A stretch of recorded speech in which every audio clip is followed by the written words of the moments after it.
आज जी। आज के आज के इस कार्यक्रम में आप सभी का मैं आभार व्यक्त करता हूं कि आपने मुझे आज अवसर दिया आप सबके बीच में एक प्रेजेंटेशन करने का। और जैसा कि आपको अभिषेक जी ने अभी बताया है कि आज का विषय एनजीओ की भूमिका को है देश के और समाज के आर्थिक और सामाजिक विकास के लिए। और मैं साथ में ये कहूंगा कि राष्ट्र निर्माण की प्रक्रिया में एनजीओ क्या भूमिका अदा कर सकते हैं उसके बारे में भी बात करेंगे। अ, सबसे पहली बात यह है कि एनजीओ का अर्थ है नॉन गवर्नमेंटल ऑर्गेनाइजेशन। मतलब ये नॉन गवर्नमेंटल ऑर्गेनाइजेशन वो है जो समाज की अपनी जिम्मेदारी समझकर समाज के प्रति अपनी कृतज्ञता व्यक्त करने के लिए व्यक्ति खुद आपस में संगठित होकर बिना सरकारी सहायता या सरकार के द्वारा सहायता प्राप्त कर कर कुछ कार्यों को सामाजिक उत्तरदायित्व को अपने हाथ में लेते हैं। नॉन गवर्नमेंटल ऑर्गेनाइजेशन सिर्फ भारतवर्ष में नहीं विश्व के सभी देशों में कार्य करते हैं और इनको हम स्वैच्छिक संगठन कहते हैं। स्वैच्छिक संगठन कहते हैं।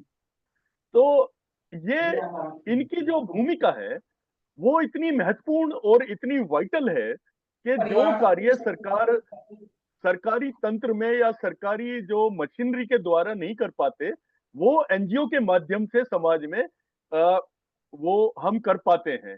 क्योंकि समाज के विकास में और राष्ट्र के निर्माण में एनजीओ की जो भूमिका है यह देश के आजाद होने से पहले से ही बहुत ज्यादा रही है। और सामाजिक परिवर्तन जो आया है वो एनजीओ के द्वारा सामाजिक आंदोलन करके या सामाजिक कार्य को अपने हाथ में लेकर ये सामाजिक और आर्थिक परिवर्तन देश में लाए गए हैं। अब एनजीओ की आवश्यकता क्यों है? एनजीओ की आवश्यकता इसलिए पड़ती है कि सरकार द्वारा हर कार्य को कर पाना अ, मुश्किल हो जाता है क्योंकि सरकार की जो उपस्थिति है वो हर समस्या के लिए और हर व्यक्ति के पास और हर स्थान पर हो नहीं पाती है। तो एनजीओ जो है सरकार के साथ भागीदारी करके या बिना सरकारी भागीदारी के स्थानिक जो परिस्थितियां हैं उनमें जाकर, क्योंकि वो एनजीओ एक विशेष पर्टिकुलर समाज के समुदाय के बीच में काम करते हैं तो उनको बेहतर समझ होती है लोकल इश्यूज की, लोकल समस्याओं की। तो वो लोगों के बीच में रहकर बहुत ही प्रभावी तरीके से लोगों की सहभागिता के साथ किसी भी समस्या का वो निदान कर सकते हैं। अब ये जो एनजीओ का सब्जेक्ट है, मैं आपको थोड़ी सी बैकग्राउंड बताऊं। मेरा जो पीएचडी डॉक्टरल वर्क है वो प्रोफेशनल प्रैक्टिसेस इन एनजीओ मैनेजमेंट, वो एनजीओ मैनेजमेंट के ऊपर है।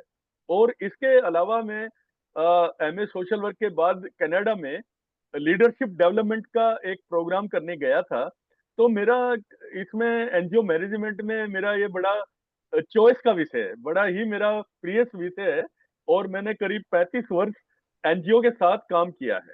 अब मैं जानकारी के लिए बताऊं, एनजीओ लोग शुरू कर देते हैं लेकिन एनजीओ आज के जमाने में एनजीओ को मैनेजमेंट करना उसके लिए एक बहुत ही प्रोफेशनलिज्म की जरूरत है। एक एनजीओ को मैनेज करने के लिए व्यक्तियों को प्रशिक्षित होना चाहिए, उनको पूरी जानकारी होनी चाहिए।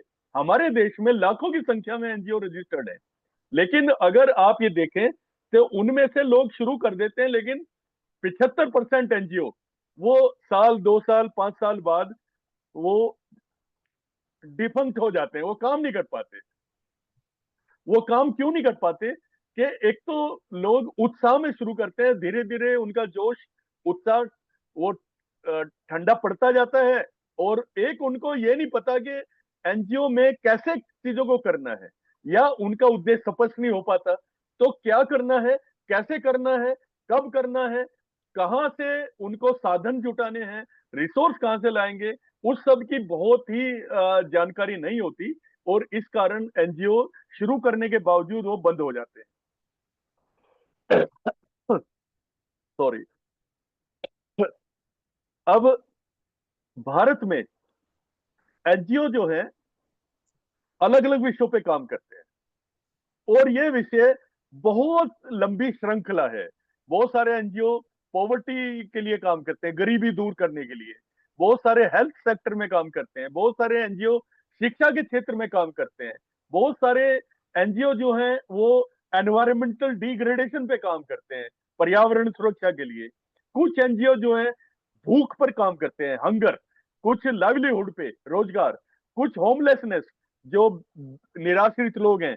कुछ बैगर्स के लिए। कुछ जो रिलीज प्रिजनर्स होते हैं, जो संवासी जो है जेलों से या दूसरी जगह से छूट जाते हैं, उनके रिहेबिलिटेशन की बहुत बड़ा चैलेंज होता है। कुछ एनजीओ उसके लिए काम करते हैं। तो कहने का मतलब यह है कि 1,000 सब्जेक्ट हैं। अगर आप एक वुमेन एम्पावरमेंट का इश्यू ले, तो वुमेन एम्पावरमेंट में भी करीब 200 सब्जेक्ट हैं, जिसमें एनजीओ अलग अलग विशेष समस्याओं पर काम कर सकते हैं। तो एनजीओ का एक बहुत बड़ा एक कार्य क्षेत्र है, और इसमें एनजीओ को बड़ा सावधानी से अपना मैंडेट खुद से चुनना पड़ता है, क्योंकि सभी एनजीओ सभी कार्यों को करने में दक्ष नहीं हो पाते हैं।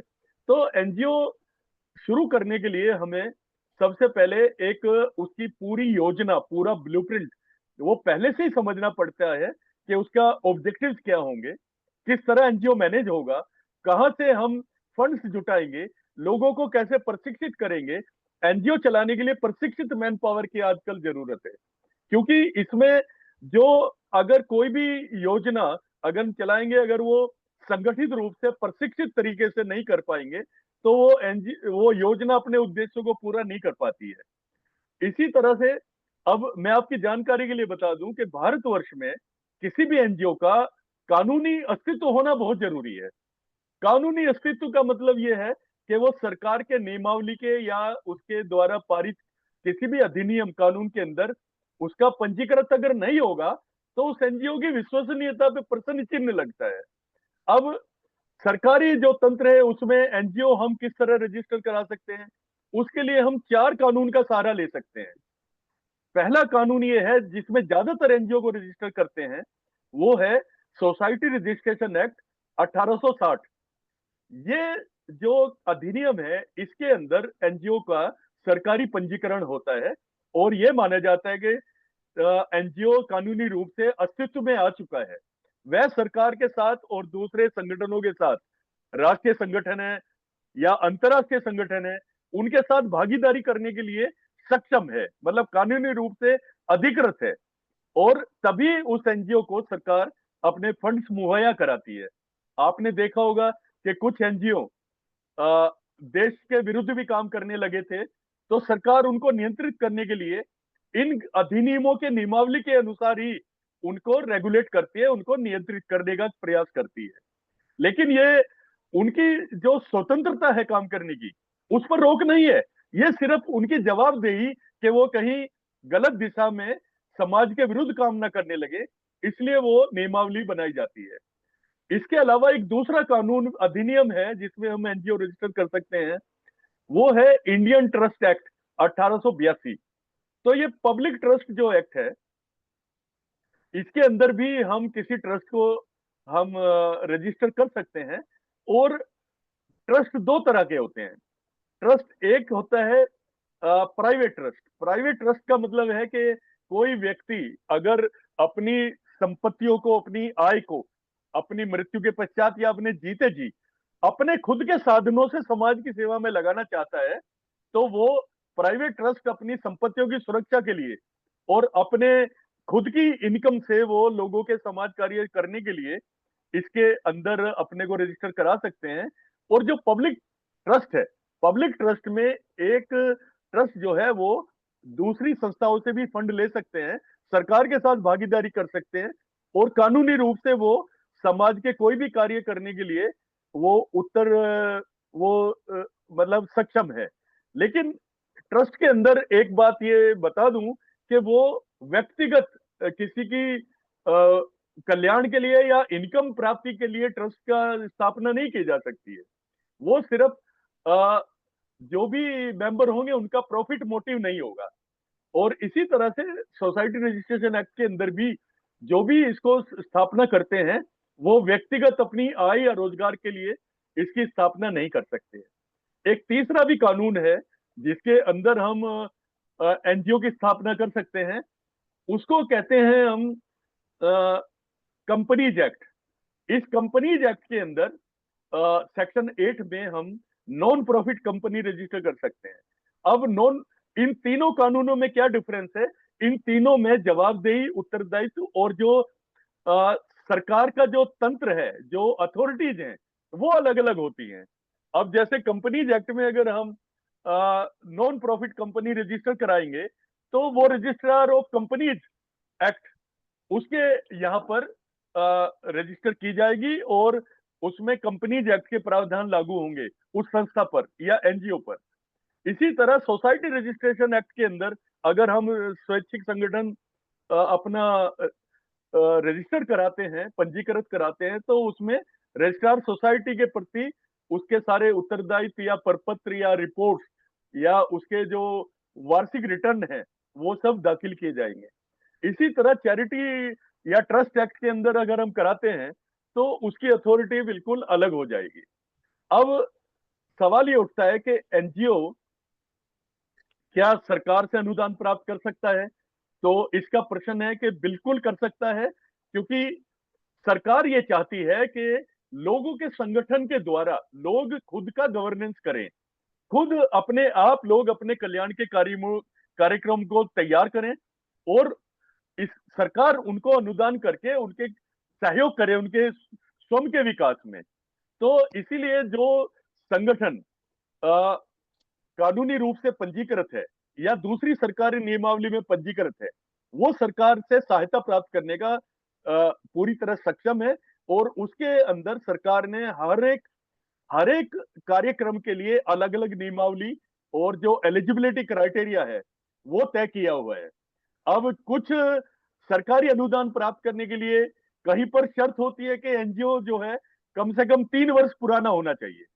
3 वर्ष पुराना होने का आशय ये है कि एनजीओ का जो 3 वर्ष का जो लेखा जोखा है, ऑडिटेड स्टेटमेंट, वो सरकार के पास अगर आएगा तो सरकार ये समझ सकती है कि ये एनजीओ वास्तव में अस्तित्व में है, ये कोई सिर्फ कागज में नहीं है, इसने 3 वर्ष तक कुछ काम किया है और इसका प्रोग्रेस रिपोर्ट सरकार की नजरों में है। और इसके अलावा सरकार उसकी विश्वसनीयता को एक तरह से सत्यापित मानती है।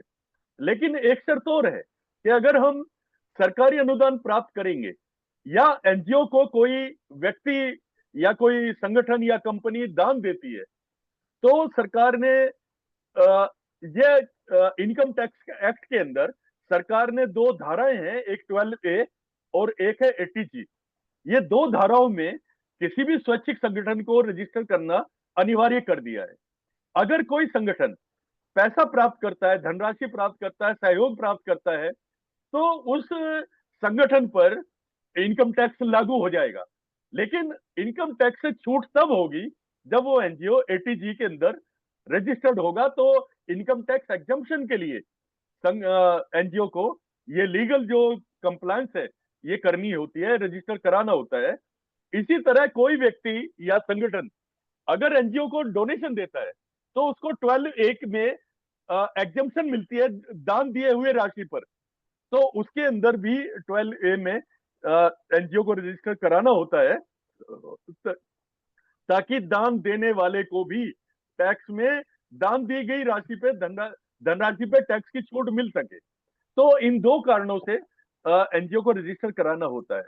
इसके अलावा सरकार ये भी चाहती है कि अगर कोई NGO CSR, corporate social responsibility के अंदर अगर वो किसी कारपोरेट से, उद्योग जगत से, कंपनी से अगर कोई डोनेशन लेना चाहेगा तो उस एनजीओ को पहले एक सीएसआर पोर्टल पर रजिस्टर कराना होगा ताकि उसका ये पता रहे कि हाँ, ये सीएसआर प्राप्त करने के लिए एनजीओ एलिजिबल है, योग्य है, क्योंकि इसका सरकारी वेबसाइट पर ये रजिस्टर्ड है। इसके अलावा सरकारी अनुदान लेने के लिए अलग अलग विभागों के, अलग अलग मंत्रालयों के, उनको दर्पण पोर्टल जो नीति आयोग द्वारा है उस पर भी एनजीओ का पंजीकरण जरूरी है ताकि वो सरकारी सहायता प्राप्त करने के लिए योग्य हो सके। अब ये रजिस्ट्रेशन क्यों जरूरी है? वो इसलिए जरूरी है ताकि अगर वो रजिस्ट्रेशन करेंगे, रजिस्ट्रेशन तो उनको सारी जो जानकारी होंगी मूलभूत, वो सारी सरकार के नजर में लानी पड़ेगी। तो जब रजिस्ट्रेशन सक्सेसफुल हो जाएगा तो सरकार को जो है उसके एनजीओ की स्थिति का पता चल जाएगा कि ये जेन्युइन एनजीओ है। और एनजीओ की रजिस्ट्रेशन के बाद एक और कानून है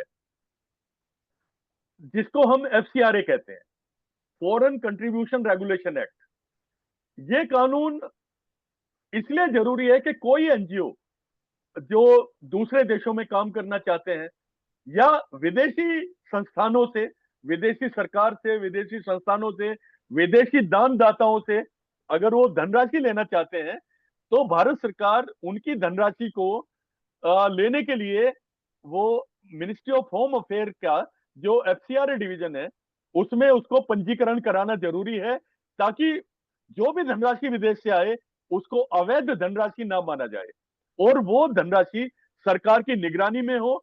और आपने अभी देखा होगा कुछ समय पहले सरकार ने करीब 3,500 एनजीओ को ब्लैक लिस्ट किया है। वो ब्लैक लिस्ट इसलिए किया है कि बहुत सारे एनजीओ वो विदेशों से फंडिंग लेकर वो देश विरोधी कार्यों में लगे हुए थे, कुछ टेरर फंडिंग कर रहे थे और कुछ लोग धर्मांतरण में लगे हुए थे और कुछ देश के जो विकास के कार्यक्रम हैं उनका विरोध करने के लिए, इस देश की जो विकास है उसको रोकने के लिए, इस देश की आर्थिक जो विकास है उसको डिस्टेबलाइज करने के लिए विदेशी कुछ शक्तियों के बहकावे में आकर वो उनके पैसे से यहाँ पर आंदोलन करना, सरकार के साथ झगड़ा करना, तो ऐसे देश विरोधी कार्यों में वो विदेशी पैसा ना लगे। तो इस कारण सरकार ने जांच करने के बाद ऐसे काफी एनजीओ को ब्लैकलिस्ट किया है और विदेशी फंड का सही उपयोग हो इसलिए सरकार ने जरूरी बनाया है कि वो विदेशी फंड का एनजीओ अलग से एक बैंक अकाउंट खोले और उसकी रिपोर्ट दे कि कितना पैसा आया, जिस कार्य के लिए आया उस कार्य के लिए इस्तेमाल हुआ या उसका दुरुपयोग हुआ या उस पैसे को कुछ लोगों ने गबन कर लिया, हड़प लिया, ताकि विदेशों में हमारी बदनामी ना हो। तो एफसीआर के जो प्रावधान है, जो नियमावली है, उसके लिए सरकार ने कुछ नियमावली बनाई है। अब मैं बात करूंगा कि एनजीओ का और सोशल डेवलपमेंट, सामाजिक विकास में एनजीओ का क्या सहयोग होता है, क्या भूमिका है। तो मैं ये जानकारी बता दूं कि एनजीओ जो है वो व्यक्तियों की आवाज, व्यक्तियों की अभिव्यक्ति को मुखर करता है और बहुत सारे कार्य ऐसे हैं जो व्यक्तियों के अगर हितों पर कुठाराघात करते हैं तो एनजीओ उन कार्यों का विरोध करने के लिए या लोगों की जो जरूरतें हैं उन जरूरतों को पूरा करने के लिए लोग एनजीओ के रूप में बनाकर संगठित होकर अपने अधिकारों को लेना चाहते हैं। इसको हम राइट बेस्ड अप्रोच कहते हैं कि जो हक संविधान में है, जो हक भारत का नागरिक होने के लिए दिया हुआ है, या जिस सरकारी सहायता के लिए कोई भी एनजीओ अगर योग्य है तो वो एनजीओ अपने अधिकार को मांगने के लिए संगठित होकर सरकार के सामने अपना प्रतिवेदन जारी करता है। अब मेजर जो सेक्टर है एनजीओ के, एक तो उसमें एजुकेशन परिवर्तन है। बहुत सारे एनजीओ आपने देखा होगा कि दूर दराज के क्षेत्रों में बिना किसी सरकारी सहायता के जंगल में जो रह रहे हैं, वनों में जो निवास कर रहे हैं, वहां पर वो अपनी जिम्मेदारी समझकर खुद के फंड से, खुद के प्रयासों से वो शिक्षा प्रसार में लगे हुए हैं। एकल विद्यालय, वनवासी कल्याण संस्थाएं या वनवासियों के लिए विद्यालय या इस तरह से महिलाओं के लिए अलग से विशिष्ट विद्यालय या आदिवासी क्षेत्रों में जाकर जहां कोई भी नहीं जाता वहां पर कुछ एनजीओ शिक्षा में प्रगति के लिए, लोगों का विकास करने के लिए अपने प्रयासों से संगठित होकर लगे हुए हैं। बहुत सारे एनजीओ आपने देखा होगा हेल्थ केयर के प्रोग्राम में लगे हुए हैं। जैसे जी, कोई कोई अगर प्रश्न है तो आप कर सकते हैं, क्योंकि एनजीओ ये ऐसा सब्जेक्ट है आप सब लोग रोजमर्रा की जिंदगी में जानते हैं इसको। मैं सिर्फ इसको रिफ्रेश कर रहा हूं आपके सामने और बहुत सारी जानकारी आपको मिलेगी इसमें। लेकिन अगर किसी का कोई प्रश्न बीच में आता है तो आप पूछ सकते हैं। आगे बढ़े। आगे बढ़े क्या? जी हाँ महज जी, आगे बढ़िए, प्रश्न बाद में। हाँ हाँ जी। तो बहुत सारे एनजीओ, ज्यादातर एनजीओ हेल्थ केयर के प्रोग्राम में लगे हुए हैं। हेल्थ केयर में हर जगह हॉस्पिटल या हर जगह सरकारी सहायता संभव नहीं है। तो एनजीओ क्या करते हैं, लोगों को प्रशिक्षण देते हैं, झुग्गी झोपड़ी में जाके, स्लम में जाके, आदिवासी क्षेत्रों में जाके, गांवों में जाके। वो बताते हैं कि IEC, information education and communication, इसके द्वारा पब्लिसिटी मटेरियल द्वारा करके, वर्कशॉप करके, लोगों के बीच में जाकर वो जागरूकता बढ़ाते हैं कि एचआईवी एड्स से कैसे रोकथाम हो सकती है, पानी पीने से क्या बीमारी हो सकती है दूषित पानी से, अगर हम अपने पर्सनल हाइजीन की रक्षा करेंगे तो कैसे बीमारियों से बच सकते हैं। तो क्या है, बिना सरकार की सहायता पर डिपेंड किए हुए बहुत सारे एनजीओ लोगों को बीमारियों से बचाने के लिए और लोगों को स्वस्थ रहने के लिए, और जहां पर अस्पताल नहीं है वहां पर लोगों के बीच में जाके काम करने के लिए वो लोगों का बहुत बड़ा उपकार करते हैं और समाज विकास में एक बहुत बड़ी अपनी भागीदारी जताते हैं। मैं कुछ एनजीओ के नाम आपसे बता सकता हूं, जैसे हंस फाउंडेशन है, वो उत्तराखंड में या पहाड़ों में जहां पर अस्पताल की कोई सुविधाएं नहीं है वहां पर जाके अस्पताल बना रही है और लोगों के बीच में काम कर रही है, एम्बुलेंस सर्विसेज दे रही है। तो ऐसे अनगिनत हजारों एनजीओ हैं जो हेल्थ के क्षेत्र में बहुत शानदार कार्य कर रहे हैं। इसके अलावा बहुत सारे एनजीओ वुमेन एम्पावरमेंट पे काम कर रहे हैं, नारी सशक्तिकरण में। तो आपने देखा होगा एनजीओ के आंदोलन चलाए गए सती प्रथा के विरुद्ध, दहेज के विरुद्ध और लड़कियों की शिक्षा के विरुद्ध। हमारे प्रधानमंत्री जी तो बेटी बचाओ बेटी पढ़ाओ भी एक राष्ट्रीय नारा दिया है, लेकिन वो ये राष्ट्रीय नारा एनजीओ के सहयोग के बिना तभी पूरा हो पाएगा जब एनजीओ गली मोहल्ले या ऐसे दूर दराज के क्षेत्रों में जाके लोगों के बीच में जो जेंडर इक्वालिटी है, लिंग समानता के बारे में बताएंगे, बेटी को भी बताएंगे कि ये सक्षम है, दुनिया का हर काम कर सकती है। अभी आपने देखा होगा हमारी विमेन फाइटर्स ने अभी राफेल विमान उड़ाकर बहुत अच्छा शौर्य का परिचय दिया है, अभी पाकिस्तान के साथ जो झड़प हुई है। तो बेटी हर कार्य कर सकती है, नारी शिक्षा के बिना कोई भी राष्ट्र कभी प्रगति नहीं कर सकता। और एनजीओ इस बात को समझते हैं और वो नारी सशक्तिकरण की दिशा में काम कर रहे हैं। इसमें महिला पंचायत ऑर्गेनाइज करना, नारियों को उनके सेल्फ हेल्प ग्रुप बना के, महिला मंडल बना के उनको रोजगार उपलब्ध कराना या उनकी जो सप्लीमेंट्री पूरक आर्थिक सहायता करना। आपने देखा होगा देश के अंदर आंदोलन छिड़ा है, सेवा, सेल्फ एम्प्लॉयड वुमेन एसोसिएशन, सेवा संगठन ने एक महिलाओं का बैंक तक अपना चलाया है और गुजरात में उन्होंने बड़ा शानदार किया है। इसके अलावा श्री महिला गृह उद्योग लिज्जत पापड़वाला और भी आनंद अमूल मिल्क फेडरेशन, आनंद में गुजरात, महिलाओं के द्वारा जो दूध इकट्ठा करके फेडरेशन बना के जो नारियों ने अपना दिखाया है कि कैसे सामाजिक परिवर्तन कर सकते हैं नारियों को सशक्तिकरण के, ये बड़े जीते जागते उदाहरण है। इसके अलावा भी बहुत सारे और उदाहरण हैं जिनसे हमें प्रेरणा मिलती है कि एनजीओ नारी सशक्तिकरण के द्वारा देश के निर्माण में और समाज विकास में आमूल परिवर्तन कर सकते हैं। कुछ एनजीओ जो है वो गरीबी, पॉवर्टी एलिवेशन पे काम करते हैं, गरीबी निवारण पे। और गरीबी निवारण के द्वारा क्या है, ये लोगों को प्रशिक्षित करके कोऑपरेटिव्स बना के या लोगों के साथ इकट्ठा उनको कैपेसिटी बिल्डिंग, उनकी जो पैसा या आर्थिक जो उनकी स्किल्स हैं उनको इस्तेमाल करके वो लोगों को रोजगार और लाइवलीहुड, रोजी रोटी कमाने में सहायता दे सकते हैं।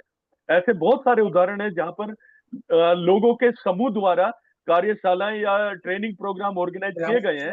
हालांकि आजकल आजकल भारत सरकार भी national skill development corporation NSDC के द्वारा लोगों को रोजी रोटी कमाने के लिए साधन मुहैया करा रही है, मुफ्त फ्री में उनको ट्रेनिंग देके उनका प्लेसमेंट कराती है और इसके लिए एनजीओ को कुछ धनराशि दी जाती है ताकि वो लोगों के बीच में काम कर सके। तो इसकी ये बहुत सारे जो कार्य हैं ये एनजीओ ये समाज को विकास करने के लिए ही सरकारी सहायता या बिना सरकारी सहायता के काम कर रहे हैं। आपने देखा होगा माइक्रो फाइनेंस और जो ये आपका महिलाओं के लिए जो ऋण लेने के लिए सब्सिडी वगैरह मिलती है, राष्ट्रीय महिला कोष, इस तरह के सरकार ने भी अपनी तरफ से एनजीओ को बढ़ावा देने के लिए कुछ आर्थिक सहायता कार्यक्रम चलाए हैं। कोई भी मिनिस्ट्री ऐसी नहीं है जिसमें एनजीओ के लिए अलग से कुछ धनराशि या कार्यक्रम का उल्लेख नहीं किया गया है, क्योंकि गवर्नमेंट का एक विजन है कि less governance and most peoples participation, कि लोगों को ज्यादा अपने कार्य खुद करने की आजादी मिले, स्वतंत्रता मिले, ताकि वो प्रभावी ढंग से अपना खुद का विकास तय कर सकें। आपने देखा होगा यूनाइटेड नेशंस के स्तर पर भी पहले development goals, UN millennium development goal बनाए गए, जिनमें 2015 तक अलग अलग हमने पैमाने तय करे, गरीबी हटाने का, नारी सशक्तिकरण का, लिंग भेद का और HIV एड्स के बहुत सारे हमने पैमाने तय करे। अब उन डेवलपमेंट गोल्स के बाद अब नया यूनाइटेड नेशंस ने एक पैरामीटर तय किया है, सस्टेनेबल डेवलपमेंट गोल्स। उसमें एनवायरमेंटल जो प्रिजर्वेशन है और पॉवर्टी एलिवेशन है, ये सारे मानक तय किए गए हैं। तो इसमें एनजीओ की भूमिका के बिना ये सब पूरा नहीं हो सकता है। अब मैं आपको ये भी कहना चाहता हूं कि सामाजिक विकास में तो एनजीओ का भागीदारी है ही है, लेकिन आर्थिक विकास में क्या भागीदारी हो सकती है? आर्थिक विकास में एनजीओ ने काफी बहुत बड़ी भूमिका निभाई है। इसमें दो चार उदाहरण मैं देना चाहूंगा। जैसे माइक्रो फाइनेंस। माइक्रो फाइनेंस में क्या होता है कि लोग छोटे छोटे समूह में खुद को एज ए कोऑपरेटिव सोसाइटी बनाकर वो लोन लेकर इकट्ठा कार्य करते हैं और अपने जो प्रोडक्ट्स हैं उनकी मार्केटिंग करके अपनी जीविका को बढ़ाते हैं, अपनी अर्निंग को बढ़ाते हैं। तो माइक्रो फाइनेंस जो कॉरपोरेशन है, उनको सरकार उसमें सीड मनी या कुछ उनको सब्सिडी या उनको सॉफ्ट लोन नाबार्ड के द्वारा या दूसरे संगठनों के द्वारा दिए जाते हैं। और वो इसलिए दिए जाते हैं कि एक व्यक्ति को अगर लोन देंगे तो हो सकता है वो व्यक्ति चुका ना पाए, लेकिन अगर पूरा समूह अगर उसका कार्य को करेगा तो वो जिम्मेदार होगा। तो माइक्रो फाइनेंस के द्वारा आर्थिक विकास की जो रफ्तार है वो बढ़ाई गई है। इसके अलावा एनजीओ ने एंटरप्रेन्योरशिप को डेवलप किया है। एंटरप्रेन्योरशिप का मतलब ये है कि छोटे छोटे उद्योग धंधों में बहुत सारे लोगों के समूह ने कार्य किया है और स्टार्टअप शुरू किए हैं, जिसमें स्टार्टअप के लिए सरकार ने, क्योंकि सरकार की प्रोत्साहन देने की नीति है, तो सरकार ने एनजीओ को स्टार्टअप शुरू करने के लिए धनराशि उपलब्ध कराई है। जनधन योजना, ई मुद्रा, मुद्रा कोष, स्टार्टअप के लिए सब्सिडी, बहुत सारी छूट, टैक्स में एग्जम्पशन, ये सारी जो इंसेंटिव्स हैं, फाइनेंशियल सपोर्ट, ये सरकार ने दी हैं। और एनजीओ इन योजनाओं का उपयोग करके कई लाख करोड़ का भारतीय राजनीति, भारतीय आर्थिक विकास में सहयोग कर रहा है। एम्प्लॉयमेंट जनरेशन में भी एनजीओ की भूमिका है, क्योंकि जब एनजीओ कोई कार्य करते हैं तो बहुत सारे लोगों को रोजगार मिलता है। और कारपोरेट और इंडस्ट्री के साथ मिलकर एनजीओ ने सीएसआर फंडिंग में लोगों को काफी रोजगार सृजन किया है। इसके अलावा स्किल डेवलपमेंट ने, स्किल डेवलपमेंट का अगर हम क्षेत्र देखें तो बहुत सारे एनजीओ ने इसमें कदम रखा है और उन्होंने वोकेशनल ट्रेनिंग प्रोग्राम ऑर्गेनाइज किए हैं, सरकार की सहायता के साथ भी और बिना सरकारी सहायता के भी। और अगर बहुत सारे देशों में अगर हम देखें, विदेशों में भी, नेपाल है, घाना है, दूसरे अफ्रीकन देश हैं, उनमें रोजगार सृजन में एनजीओ का काफी बड़ा इसमें रोल रहा है। एक और मैं समुदाय के विकास की बात बताऊं कि सरकार की नीतियां कई बार गलत हो सकती हैं, लेकिन एनजीओ ने स्थानीय स्तर पर बड़ी मजबूती के साथ पर्यावरण की सुरक्षा में एक बहुत बड़ा भूमिका निभाई है। आपने देखा होगा उत्तराखंड में पेड़ों की कटिंग हो रही थी, पहाड़ बिल्कुल हरियाली से विहीन हो गए थे, रेगिस्तान बनने जा रहा था। तो कुछ एनजीओ ने, प्रकृति बचाओ, स्पर्श एनजीओ है, वायु प्रदूषण, जल प्रदूषण, हरियाली को बचाने के लिए, पेड़ों को बचाने के लिए, वनों का विनाश रोकने के लिए एनजीओ ने सरकार के साथ टकराव किया है। आपने चिपको आंदोलन भी सुना होगा, दूसरे भी आंदोलन सुने होंगे, जिनकी वजह से पहाड़ों में आज हरियाली को सुरक्षित किया गया है और ज्यादा वन लगाकर एनजीओ के माध्यम से हरियाली को बढ़ाया जा रहा है। और कुछ लोगों ने तो प्राइवेट लैंड खरीदकर वनों को अपना मिसाल पेश की है, प्राइवेट वन लगा के। तो इससे हमारे पर्यावरण पे बहुत सुरक्षा हुई है। कुछ कुछ एनजीओ वेस्ट मैनेजमेंट और रिसाइकलिंग पे काफी काम कर रहे हैं। वेस्ट मैनेजमेंट के द्वारा वो नए नए तरीके इजाद करते हैं ताकि इस धरती माँ को या पर्यावरण की सुरक्षा की जा सके। और जो वेस्ट प्रोडक्ट्स है उनको रिसाइकलिंग के द्वारा हम रीयूजेबल कर सकते हैं। रीयूज करके उसको हम सरकारी सहायता भी करेंगे, देश निर्माण में भी सहयोग करेंगे और कम से कम वेस्टेज को बनाएंगे। इसके अलावा कुछ एनजीओ वाटर कंजर्वेशन पे काफी काम कर रहे हैं, जैसे यमुना बचाओ, नदी संगम और आपके स्पर्श जो गंगा बचाओ, बहुत सारे अभियान चलाए गए हैं। और बहुत सारे एनजीओ वाइल्ड लाइफ कंजर्वेशन पे काम कर रहे हैं। जीवन जैसे वन्य जीव संरक्षण है, क्रूलिटी टू वाइल्ड लाइफ है, इन सब पे अलग अलग क्षेत्रों में एनजीओ काम कर रहे हैं। इसके अलावा ग्रामीण विकास में बहुत सारे एनजीओ रूरल डेवलपमेंट पे काम कर रहे हैं, एग्रीकल्चर सपोर्ट पे काम कर रहे हैं, इंफ्रास्ट्रक्चर डेवलपमेंट पे काम कर रहे हैं, रूरल हेल्थ केयर पे काम कर रहे हैं, लाइवलीहुड प्रोग्राम भी कर रहे हैं। तो कहने का मतलब ये है कि एनजीओ जो है सबसे पहले अपनी सामाजिक जिम्मेदारियों को महसूस करते हुए समाज के कल्याण के लिए निस्वार्थ भाव से सामने आते हैं। मैं ये नहीं कहूंगा कि कुछ लोग गलत, कुछ एनजीओ गलत कार्यक्रमों में या वो कुछ अवैध रूप से भी कुछ धनराशि अपनाते हैं, लेकिन बहुत सारे एनजीओ जो हैं वो स्वैच्छिक रूप से समाज की भागीदारी राष्ट्र के निर्माण में लगे हुए हैं। अब एक बात और मैं आपसे बताना चाहता हूं कि जब भी कोई आपदा होती है, डिजास्टर होती है, या कोई भी अचानक से युद्ध हो जाए या भूस्खलन हो जाए, या जैसे आपको कहते हैं वाटर क्लाउडिंग हो जाए, बादल फट जाए, या कोई भी चीज होती है, तो हाँ चेक एनजीओ प्लीज चेक। सबसे पहले, हाँ जी, जी हाँ, एनजीओ सबसे पहले ह्यूमैनिटेरियन एड लेके आते हैं।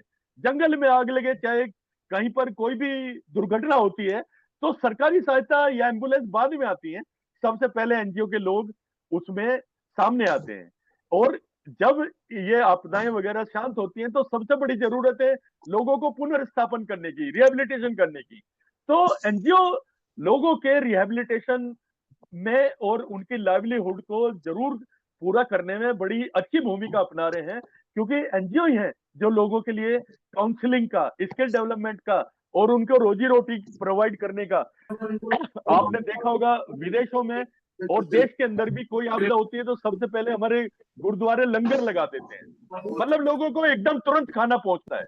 और लोगों को काउंसलिंग, जो साइकोलॉजिकल ट्रॉमा होता है उसको दूर करने के लिए लोग, आपने देखा होगा चेन्नई में बाढ़ आती है या कहीं भी, राष्ट्रीय सेवक संघ एनजीओ की तरह लोगों को फटाफट खाना लेके, दवाइयां लेके, दूसरी सामग्री लेके लोगों की सहायता करने के लिए खड़े हो जाते हैं।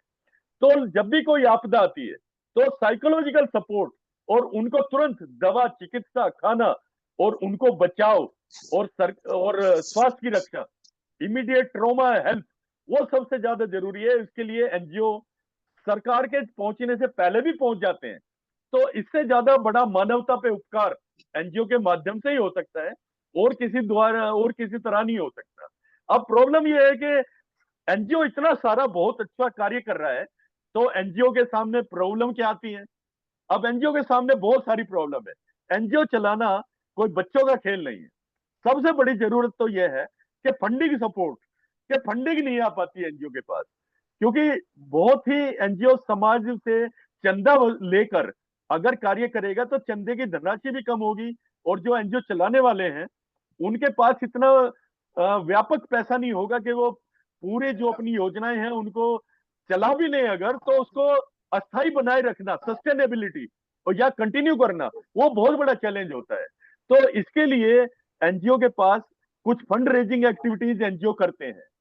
और सबसे बड़ी बात यह है कि जो सरकारी सहायता मिलती है उसके द्वारा तो एनजीओ चलाते ही हैं, लेकिन जो कार्य है, सरकार जिन कार्यों के लिए अनुदान नहीं देती, जैसे रामलीला के प्रोग्राम है, सांस्कृतिक कार्यक्रम है, तो सरकारी अनुदान नहीं मिलता, तो एनजीओ लोगों के पास जाकर वो रामलीला है या दूसरे सामाजिक सांस्कृतिक कार्यक्रम है, उनके लिए कोई सरकारी सुविधा या अनुदान नहीं है, पर एनजीओ करते हैं। वो लोगों के द्वारा कम्युनिटी में जाकर चंदा लेकर, लोगों का सहयोग लेकर, ऐसे बहुत सारे हमारे गीत, संगीत, नाट्य और हमारी भारतीय संस्कृति को एनजीओ जीवित बनाए हुए हैं। और ये बहुत बड़ा चैलेंज है। अच्छा, अब फंड रेजिंग का जो इश्यू आता है, फंड रेजिंग एक बहुत बड़ा सब्जेक्ट है। फंड रेजिंग में इंडिविजुअल सब्सक्रिप्शन भी है, इंस्टीट्यूशनल फंड रेजिंग है। इसके अलावा एनजीओ जो है अलग जो फंड रेजिंग एक्टिविटीज हैं, कल्चरल प्रोग्राम है या फेटे हैं, मेले हैं, दूसरे तरह के कार्यक्रम हैं, उनके द्वारा भी एनजीओ फंड रेजिंग करते हैं, सरकारी सहायता प्राप्त करते हैं, इंटरनेशनल एजेंसीज हैं उनसे भी फंड राशि लेते हैं, या जो एम्बेसीज हैं या विदेशी सरकारी सहायता है उनके द्वारा लेते हैं। और आजकल एक नेट के द्वारा क्राउड फंडिंग का कॉन्सेप्ट है, जहां पर फंड देने वाला और फंड लेने वाला आमने सामने नहीं होते, वो वेब फंडिंग उसको कहते हैं। वेबसाइट के द्वारा भी एनजीओ को फंड रेजिंग का आजकल ये नया ट्रेंड चल गया, और जो बहुत ही फास्ट है, क्यूआर कोड के द्वारा या साइट के ऊपर जाके अच्छे कार्य के लिए फंड देना। तो फंडिंग कंसेंट फंडिंग कंस्ट्रेंट जरूर है, लेकिन फंडिंग कंस्ट्रेंट दूर करने के लिए एनजीओ को नए नए रास्ते खोजने पड़ते हैं। दूसरा ये है कि कई बार एनजीओ के पास ट्रेनिंग या man power, skilled man power नहीं होती, क्योंकि आजकल हर कार्य को करने के लिए एक प्रोफेशनलिज्म की जरूरत है, दक्षता की जरूरत है। तो दक्षता लेवल को बनाए रखने के लिए एनजीओ को खुद ट्रेनिंग में करना चाहिए, अपने मेंबर्स को नो हाउ, टेक्निकल नॉलेज जरूर होना चाहिए, ताकि वो अपनी योजनाओं को अच्छी प्रकार से, प्रभावी ढंग से उसको चला सकें, संचालित कर सकें। और जो लीगल हर्डल है, कौन से कानून के अंदर कोई उल्लंघन तो नहीं है, तो लीगल अवेयरनेस भी एनजीओ को होना जरूरी है, ताकि एनजीओ किसी राष्ट्र विरोधी कार्य में संलग्न ना हो या कोई रूल को वायलेट ना करें, रूल को नहीं तोड़े। और सबसे बड़ी बात यह है कि एनजीओ को जो है समय समय पर अपनी कैपेसिटी बिल्डिंग करने के लिए जाना चाहिए, एक्सपोजर होना चाहिए, जो पढ़ाई लिखाई है उसके कोर्स, शॉर्ट टर्म कोर्स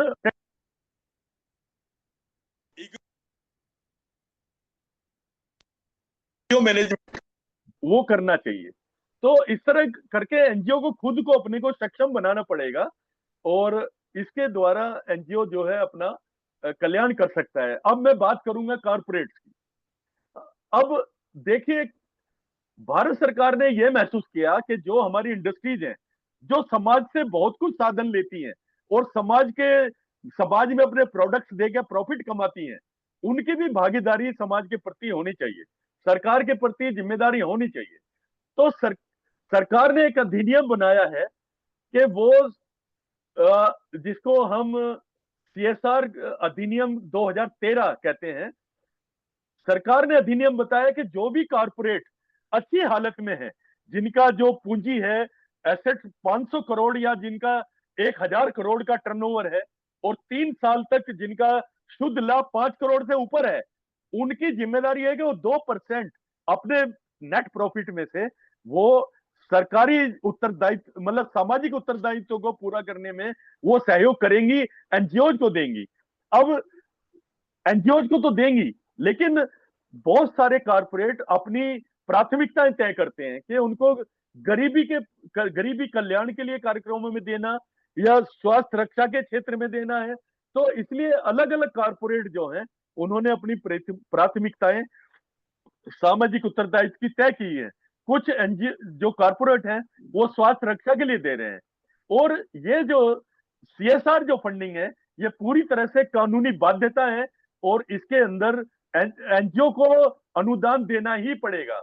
अब बहुत सारे एनजीओ जो हैं, ज्यादातर जो कंपनी अधिनियम 2013 की अनुसूची 7 है, उसके अंदर 5 तरह के कार्यक्रम हैं जिनके लिए कोई भी कारपोरेट फंडिंग दे सकता है। उसमें एक तो एक्सट्रीम पॉवर्टी, एब्जेक्ट पॉवर्टी, गरीबी के लिए, निर्धनता के उन्मूलन के लिए, या शिक्षा के क्षेत्र में जेंडर इक्वलिटी के लिए, वुमेन एम्पावरमेंट के लिए, महिला सशक्तिकरण के लिए, या एचआईवी एड्स या बीमारियों का मुकाबला करने के लिए, या जो अपने पर्यावरण की संरक्षण है उसके लिए सीएसआर देना जरूरी है, या प्रधानमंत्री राहत कोष में दे सकते हैं, या आर्थिक विकास या किसी अन्य कार्य के लिए भी दे सकते हैं। और आजकल कुछ कारपोरेट जो हैं वो इनोवेटिव प्रोग्राम, रिसर्च डेवलपमेंट, जैसे योगा, आयुर्वेद शिक्षा, या ऐसे बहुत सारे नवीन और जो समाज हित में जो इनोवेटिव प्रोग्राम है उनके लिए फंडिंग देते हैं। तो इसके लिए सही कारपोरेट को चुनना एनजीओ के लिए जरूरी है, ताकि वो कारपोरेट उसको अनुदान देने के लिए कंसीडर विचार करे। और इसी तरह कारपोरेट को भी सही एनजीओ को चुनना जरूरी है, ताकि वो जो अनुदान दे उसका सही उपयोग हो, और वह जो एनजीओ है जो कारपोरेट का फंड ले रहा है वो विश्वसनीयता के साथ से उस कारपोरेट फंडे का सही सही सही सदुपयोग एनजीओ को दिखा सके। आपने देखा होगा कि कोविड-19 में कारपोरेट ने काफी फंड दिया था, और इसमें उनका बड़ा अच्छा सहयोग रहा है। तो कारपोरेट का फंडिंग एक बड़ा उभरता हुआ सब्जेक्ट है, और कारपोरेट हिंदुस्तान में बहुत ज्यादा सामने आके अपनी जिम्मेदारी निभा रहे हैं। और प्राइवेट कारपोरेट के अलावा जो सरकारी कारपोरेट है वो बहुत अच्छा कार्य कर रहे हैं। जैसे ओएनजीसी है, वो पिछड़े हुए इलाकों में हॉस्पिटल बनवा रहा है जहां पर कोई स्वास्थ्य की जरूरत नहीं है। गैस अथॉरिटी ऑफ इंडिया है, इंडियन फाइनेंशियल कंस्ट्रक्शन कंपनी, इस तरह करके हजारों कारपोरेट हैं जो सरकारी पब्लिक सेक्टर वाले, जो बहुत अच्छा चाहे राइट्स है, चाहे इरकॉन है, चाहे दूसरे इंडियन ऑयल है, बैंक्स हैं, बहुत सारे कारपोरेट बहुत अच्छा अपनी समाज में अपनी भूमिका अपना रहे हैं। अब ये है कि एनजीओ को भी पता होना चाहिए कि जो कंपनी सीएसआर से फंड दे रही है वो एनजीओ उनके द्वारा प्रायोरिटी पे जो सब्जेक्ट दिए गए हैं उन्हीं में अप्लाई करे, ताकि उनकी जो एप्लीकेशन है फंडिंग की उस पर विचार हो सके। अब सरकार सीएसआर पर अपनी नीति है वो भी बदलने जा रही है, और कारपोरेट्स को सरकार ने जो नए तरह के टेक्नोलॉजी का यूज है उस पर प्रमोट कर रही है कि भाई समाज कल्याण के लिए जो टेक्नोलॉजी के यूज के द्वारा हम पर्यावरण का संरक्षण रखते हुए लोगों की जरूरतों को ज्यादा पूरा करें, उस पर सरकार का बढ़ावा है। और आपने देखा होगा मशीन लर्निंग या दूसरे तरह के जो आर्टिफिशियल इंटेलिजेंस है उनके लिए कारपोरेट फंडिंग के लिए बढ़ावा दिया जा रहा है। मेरे ख्याल से आधा घंटा हो गया। अगर किसी को अभी मैं आगे कर सकता हूँ हायर एजुकेशन के लिए या दूसरे तरह के जो जी महज कारपोरेट जी फंडिंग है। जी जी इसमें जी काफी बताएं। सारी चीजें आपने बताई और काफी ज्ञानवर्धक ये सेशन है। आधा घंटे से ज्यादा का समय हो चुका है, तो अब हम लोगों के प्रश्न लेना शुरू करेंगे, क्योंकि काफी सारे प्रश्न बन चुके होंगे। बारी बारी से लेते हैं, क्योंकि हमारे साथ 15 के करीब साथी जुड़े हुए हैं, अलग अलग क्षेत्रों से हैं हमारे। और जैसा मैं आपका आदेश है। जी जी, तो मैं सभी से अनुरोध करूंगा कि अगर वो हैंड रेज कर सकते हैं, इसमें हैंड रेज करने का एक ऑप्शन होता है, तो वो अपना हैंड रेज कर सकते हैं। या फिर अगर हैंड रेज करने में दिक्कत आ रही है तो अपने को अनम्यूट करके और प्रश्न पूछ सकते हैं। प्रश्न संक्षेप में पूछें और उसका जवाब महेश शर्मा जी देंगे बारी बारी से। मैं नाम भी बोलता जाता हूँ। सुभाष नला नलांगे जी, डॉक्टर सुभाष नलांगे। गौरव गौरव जी, गौरव हमारे साथी हैं, ये MRAI से हैं, और ये रिसाइकलिंग और क्लीन अल्टरनेटिव में काफी काम करते हैं। गौरव जी नमस्कार सबको। नमस्कार सबको। नमस्कार। मैं वीडियो ऑन कर लीजिए अगर आपको लगता है अच्छा है। जी 2 मिनट दे दीजिए मेरे को। मैं पहले तो मैं बहुत बहुत बधाई देना चाहूंगा महेश जी को। बहुत ही भरपूर ज्ञानवर्धक सेशन था। अभिषेक जी ने बोला कि मैं हेलो जी जी जी जी जी, ये कहीं से ये नॉइस आ रही, मैं इसको रोक रहा हाँ हूँ, अब नहीं आएगी। ठीक है ठीक है। मैं जी अभिषेक जी बोलिए भाई। बहुत बहुत धन्यवाद। आपने मेरा जो इंट्रोडक्शन दिया। मैं रिसाइकलिंग के क्षेत्र में काम तो कर ही रहा हूँ, बट उससे ज्यादा आज के सब्जेक्ट को लेकर अगर बात की जाए तो मैं एक एनजीओ खुद भी मैंने स्टार्ट किया था। एनजीओ करीब आज से 27 साल पहले, 27 साल से हम लोग एक एनजीओ चला रहे हैं जिसका नाम बॉर्डरलेस वर्ल्ड फाउंडेशन है।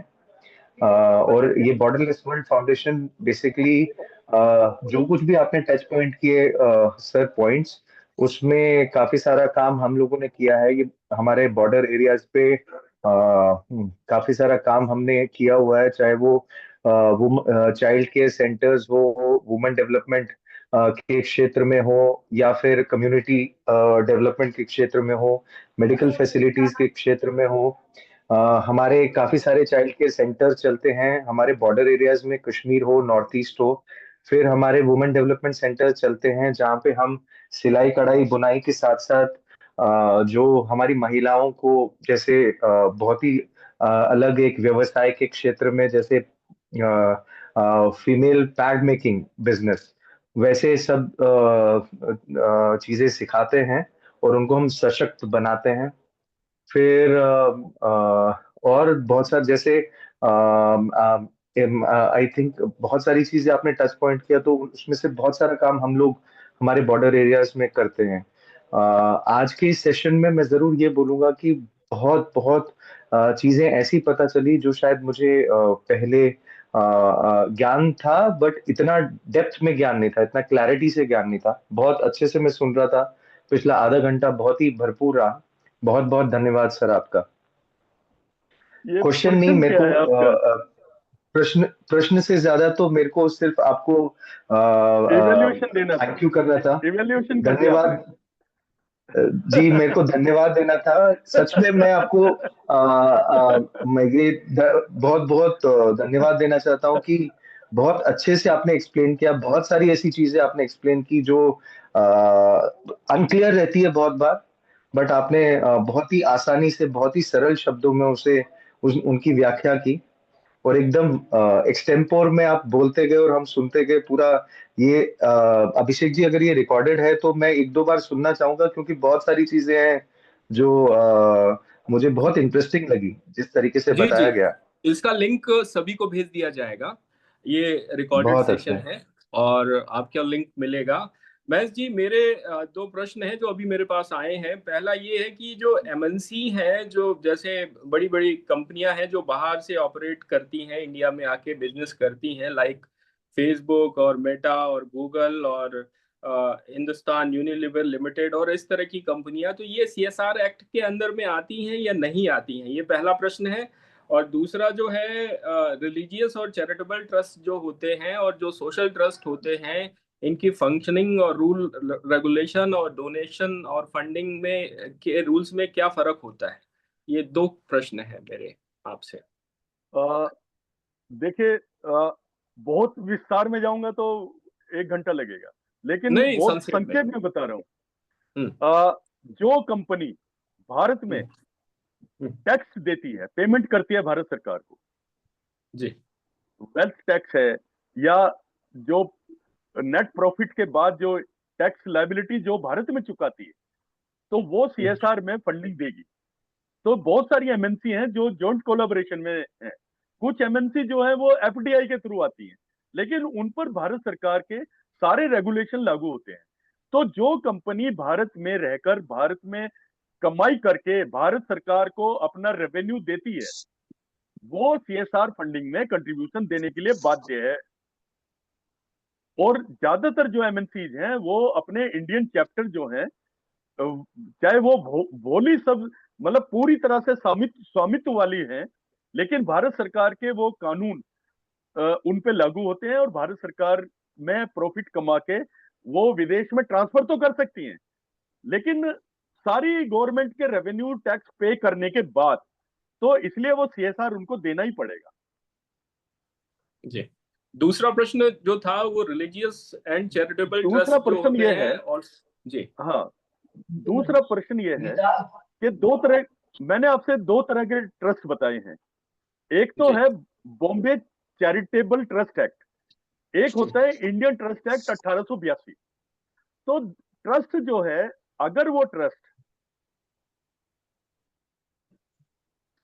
उसको रजिस्टर कराने के बाद, अगर वो कोई ट्रस्ट अगर बाहर से डोनेशन लेता है या किसी व्यक्ति का कंट्रीब्यूशन लेता है, तो वो ट्रस्ट जो है उसको इनकम टैक्स से बचने के लिए इनकम टैक्स में अपने को रजिस्टर कराना पड़ेगा, इनकम टैक्स एग्जम्पशन के लिए।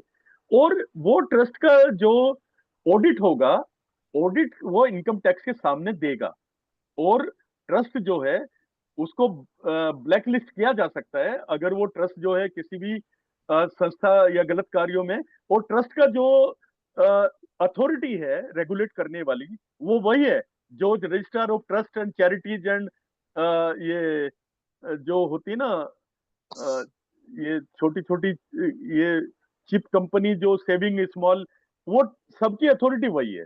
लेकिन दोनों में डिफरेंस क्या है कि जो सोसाइटी रजिस्ट्रेशन एक्ट में जो एनजीओ हैं, उनका जो फंक्शनिंग है वो डेमोक्रेटिक होगी, उसमें चुनाव किए जाएंगे, उसमें गवर्निंग बॉडी सेलेक्ट होगी, उसमें जो चेंज होंगे गवर्निंग बॉडी मेंबर्स के वो सब सूचित किए जाएंगे। लेकिन ट्रस्ट के अंदर क्या होता है, जो फाउंडर ट्रस्टी है वो ट्रस्ट में कोई उनका चुनाव या डेमोक्रेटिक फंक्शनिंग नहीं होती, क्योंकि ट्रस्ट का जो स्थापना की जाती है वो स्पेसिफिक उद्देश्यों के लिए दी जाती है। कई बार ट्रस्ट जो है खुद के अपने साधनों से अपनी प्रॉपर्टी को मैनेज करना चाहते हैं, अपने जो मंदिर है या दूसरे जो रिलीजियस कार्य हैं उनको, उन्हें गवर्नमेंट की फंडिंग नहीं चाहिए, तो इसलिए उन पे ज्यादा लायबिलिटी नहीं बनती है, इसलिए वो गवर्निंग जो उनकी गवर्निंग बॉडी है, इलेक्शन है, मेंबरशिप की जो नए मेंबर को लाना है, वो सब लागू नहीं होता, क्योंकि एक बार जो बना दिया इट इज फॉर एवर, जब तक कि किसी ट्रस्टी की डेथ ना हो जाए। और सोसाइटी रजिस्ट्रेशन एक्ट जो है उसमें सारी जिम्मेदारी होती है कि सोसाइटी को बाकायदा उसके इलेक्शन होंगे फिक्स टाइम पर, गवर्निंग बॉडी चुनाई जाएगी, नए मेंबर एनरोल होंगे जो रिजाइन करेंगे, जिनको मेंबरशिप से हटाया जाएगा, उस सब की सूचना रजिस्ट्रार सोसाइटी को देना होगा। तो सोसाइटी रजिस्ट्रेशन के अंदर जो एनजीओ है वो ज्यादा डेमोक्रेटिक है, पारदर्शी है और ज्यादा जवाबदेह है।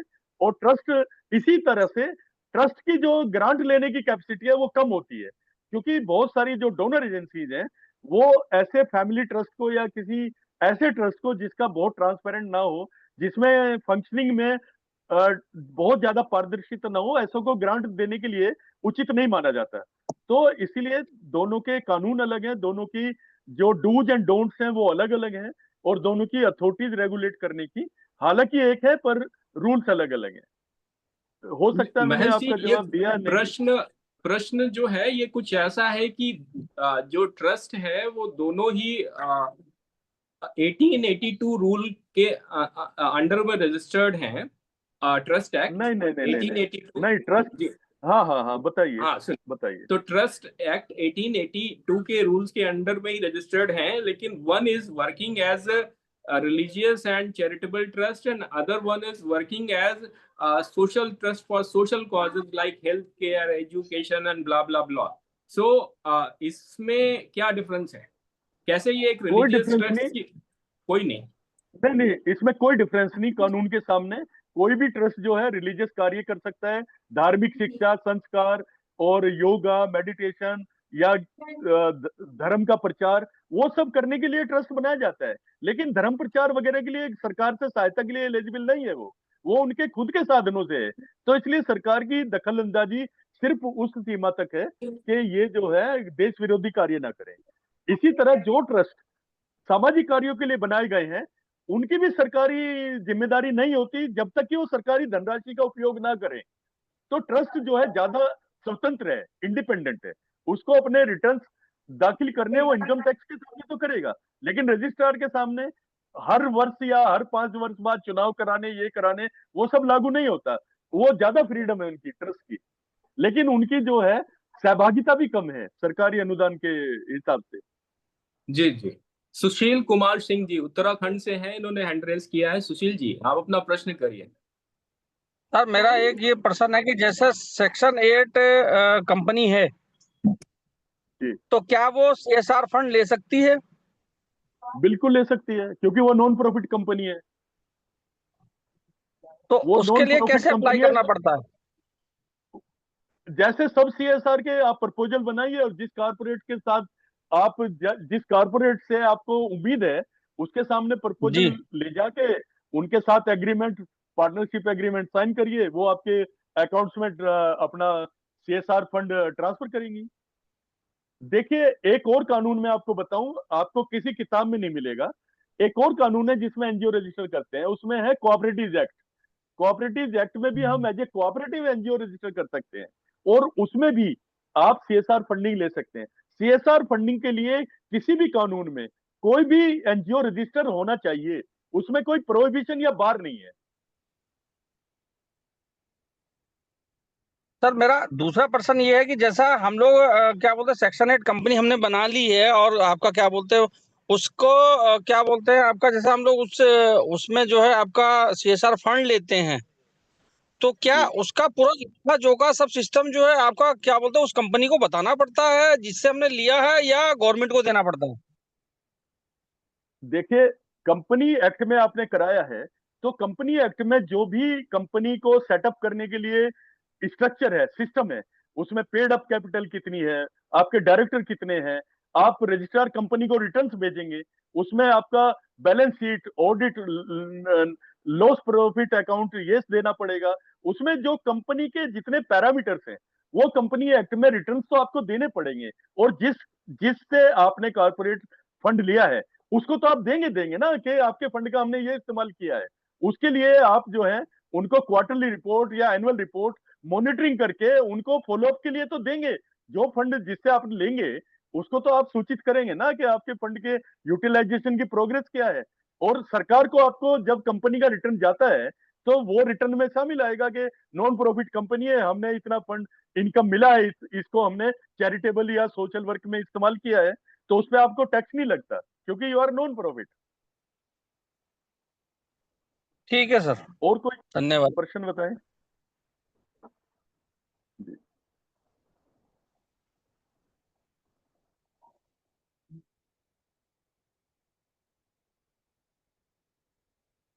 ये बहुत इंटरेस्टिंग सब्जेक्ट है, और मैं चाहता हूं कि ज्यादा से ज्यादा लोग इसमें सवाल पूछें, क्योंकि ये एक समुद्र की तरह है।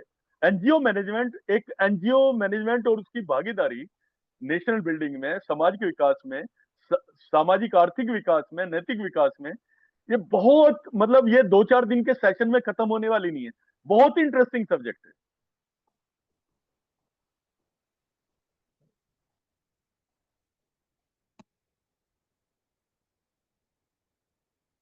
जी।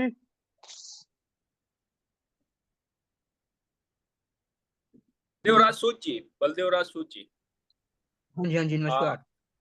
जी। जी नमस्ते। नमस्कार महेश जी। प्रश्न मैं मतलब मेरा एक प्रश्न है। जैसे जी। अपने अभिषेक जी ने कहा कि हमारे 6,000 ब्लॉक हैं, और ब्लॉक में लीडरशिप जो है तैयार करनी है, और एनजीओ जो है वो राष्ट्र निर्माण की भूमिका में उसका क्या सहयोग हो सकता है। वर्तमान में अपने देश में जो भ्रष्टाचार है, अलगाववाद है, अनेक प्रकार की कुरीतियां जो है वो पनप रही हैं। अब इन कुरीतियों को ठीक करने के लिए ठीक से लीडरशिप तैयार की जाए, उसके लिए आपका क्या कहना है? देखिए, मैं आपको छोटी सी बात बताऊं संक्षेप में। बहुत सारी जगह सामाजिक कुरीतियों के लिए महिलाओं ने आंदोलन किए, जैसे शराबबंदी के लिए। तो महिलाएं जो हैं इकट्ठी होती थी और शराब के ठेकों को तोड़ देती थी, दुकानों को, और शराब बेचने वालों पे बंद बंद करवाया। तो हमें सोशल एक्शन अप्रोच, और जिसको हम कहते हैं करंट कन्फ्रंटेशनिस्ट, सामने आके आवाज उठाने वाली अप्रोच, वो करनी पड़ेगी। और किसी भी सामाजिक कुरीति को दूर करने के लिए हमें 5-6 मल्टी प्रोन्ज अप्रोच, कई मुद्दों पर एक साथ सामने आना पड़ता है। उसमें हमें क्या है, पब्लिक ओपिनियन को मोबिलाइज करना है, लोगों को उसके लिए तैयार करना है कि ये सामाजिक कुरीति है, आप सबका सहयोग जरूरी है। एडवोकेसी करनी पड़ेगी। जो भी पावर सेंटर्स हैं, जहां पर जो पॉलिसी निर्माण करते हैं, चाहे वो पॉलिटिकल पार्टी है, चाहे सरकार बैठी हुई है, चाहे मीडिया है, चाहे कोर्ट्स हैं, तो हमें पॉलिटिकल एडवोकेसी के द्वारा पब्लिक ओपिनियन मोबिलाइज करनी है। फिर हम जो है उस कुरीति के विरुद्ध सरकारी सहायता ले सकते हैं, मतलब कानूनी कानूनी इंटरवेंशन, लीगल इंटरवेंशन। हम कोर्ट्स में जाके पीआईएल लगा सकते हैं, हम कोर्ट्स के डायरेक्शन ले सकते हैं। हम जो किसी कानून का अगर वायलेट करके कुछ काम गलत किया जा रहा है, कोर्ट्स का उसमें इंटरवेंशन कर सकते हैं। उसके बाद हम सामाजिक जागृति के लिए मीडिया को रोप इन कर सकते हैं। मीडिया के द्वारा हम अ, एक लंबा जो उसका प्रसार है हमारे मुद्दों का, वो कर सकते हैं। सड़क पे आके डेमोन्स्ट्रेशन कर सकते हैं, सिट इन धरना कर सकते हैं, और ये कंटिन्यूअसली करना पड़ेगा। बहुत सारी ऐसे सक्सेस स्टोरी हैं जहां पर लोगों के समूह ने इकट्ठा होकर लगातार आंदोलन किया है। और अब जैसे जंगल जंगल जमीन उसके लिए, या नर्मदा के टाइम में मुआवजा देने की बात की आदिवासियों को, या उनको रहने का, वनवासियों को रहने का अधिकार की बात की, जंगल पे अधिकार था, जमीन पे अधिकार था। तो बहुत सारे नीति निर्धारण में परिवर्तन हुए हैं। तो इसके लिए सतत, लंबा और ज्ञान का प्रसार, बहुत सारी अप्रोच हमें लगानी पड़ेगी। लेकिन हाँ, हमारे लगातार प्रयासों से वो जरूर इसमें परिवर्तन आता है। ये एक बहुत बड़ा सब्जेक्ट है और इसके लिए बहुत सोच समझ के हमें अपनी योजना, ब्लूप्रिंट तैयार करना पड़ता है, एक्शन स्ट्रेटेजी बनानी पड़ेगी। इसमें सारे अलग अलग मोर्चों पे हमें इकट्ठा होके वो लड़ना पड़ेगा। उसमें पब्लिक ओपिनियन का है, पॉलिटिकल विल का है, मीडिया का है, सोशल एक्शन का प्रोग्राम है, और अवेयरनेस बिल्डिंग का है। लोगों को, कम्युनिटी में लोगों को साथ, उनके साथ काम करना है, उनके जो इश्यू है उसको समझाना पड़ेगा, लोगों को उनका सहयोग लेना पड़ेगा। तो बहुत बड़ा आंदोलन हम खड़ा कर सकते हैं। महेश्वरी मेरे पांडे जी जी, महेश्वरी पांडे जी, आपने हैंड रेज किया है। बलदेव जी, आपका जो प्रश्न है वो पूछ सकते हैं तब तक। बलदेव जी। मैं ये कहना चाहता हूँ कि जैसे आपने कहा कि जैसे महिलाएं शराबबंदी के लिए आंदोलन करती हैं, परंतु उस किया है आंदोलन का कोई आंध्र में। प्रभाव, हाँ, उसका उन आंदोलन का कोई प्रभाव नहीं होता, क्योंकि सरकार जो है प्रोत्साहन दे रही है। सरकार शराब के ठेके खोल रही है, शराब बेच रही है, चिट्टा बेच रही है, चिट्टा के लिए कोई प्रतिबंध नहीं है। तो इन सब बुराइयों में तो सरकार की भूमिका है ज्यादा, उसमें क्या किया जाए हमारा? देखिए, इसमें दो बातें हैं। ये शराबबंदी का एक ऐसा सब्जेक्ट है कि इसमें सरकार ये कहती है कि जो लोग हैबिचुअल हैं, या जो लोग जैसे आर्मी से रिटायर हैं, या जो सामाजिक मौकों पर, उनको वंचित ना किया जाए। लेकिन सरकार ये भी कह सकती है कि समाज पे इसका बुराइयों का दुष्प्रभाव पड़ता है, इसको रोका जाए। तो जहां जहां पर लोगों की जो प्रेशर लॉबी है वो सक्सेसफुल हुई है, वहां पर सरकार ने शराबबंदी लागू की है। बिहार है, गुजरात है, और भी कई प्रदेश हैं।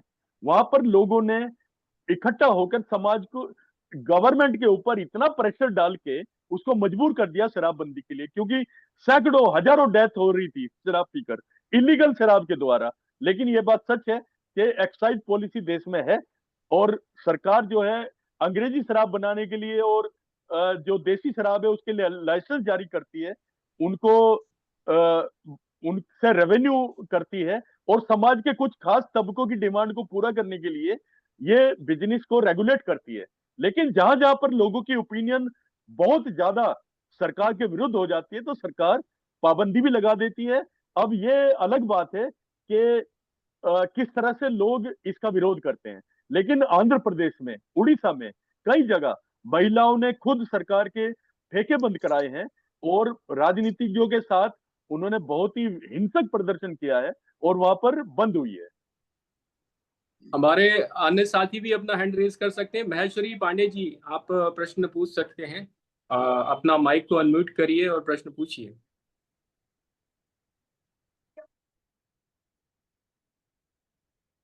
और बाकी साथी अपना हैंड रेज कर दें तो हमें पता रहेगा कि किनके किनके प्रश्न आ रहे हैं। महेश्वरी पांडे जी।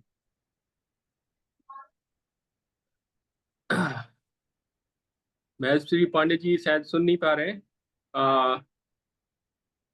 अंतरंग जी, डॉक्टर शुभम नालंगे जी, से जी।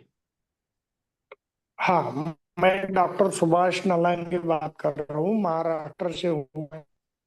मैं जी पहली बार ही ये मीटिंग में ज्वाइन हुआ हूँ। आज मैंने सब सुना आपका, और मैं भारतीय कृषक समाज का प्रेसिडेंट हूँ महाराष्ट्र में। मैं 30 साल में खेती में बड़े बड़े प्रोजेक्ट खड़े किए, 450 प्रोजेक्ट पूरे देश में खड़े किए मैंने, एग्रीकल्चर के, हॉर्टिकल्चर के। और 2 साल से मैं महाराष्ट्र का प्रेसिडेंट बना हूँ। अभी मैं 11 तारीख को दिल्ली लखनऊ आ रहा हूँ, और हम सहकारिता क्षेत्र में भी करते हैं। एनजीओ क्षेत्र में भी काम कर रहे हैं। बड़े अपने फंड से ग्रामीण एरिया में जाके कैसा काम करना है, जैसा JSW है उनके साथ भी हम लोग काम करते हैं महाराष्ट्र। और बहुत सारा हमें भी नेशनल लेवल के डॉक्टर पंजाब देशमुख हमारे परिचित हैं। और हम अभी महाराष्ट्र जिला काम कर रहे हैं, आपके साथ भी हम अभी हमेशा के लिए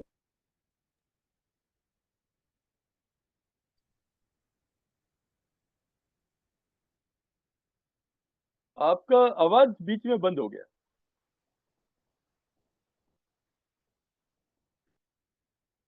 आपका आवाज ही नहीं सुनाई दे रहा क्या मेरी आवाज पहुंच रही है? है।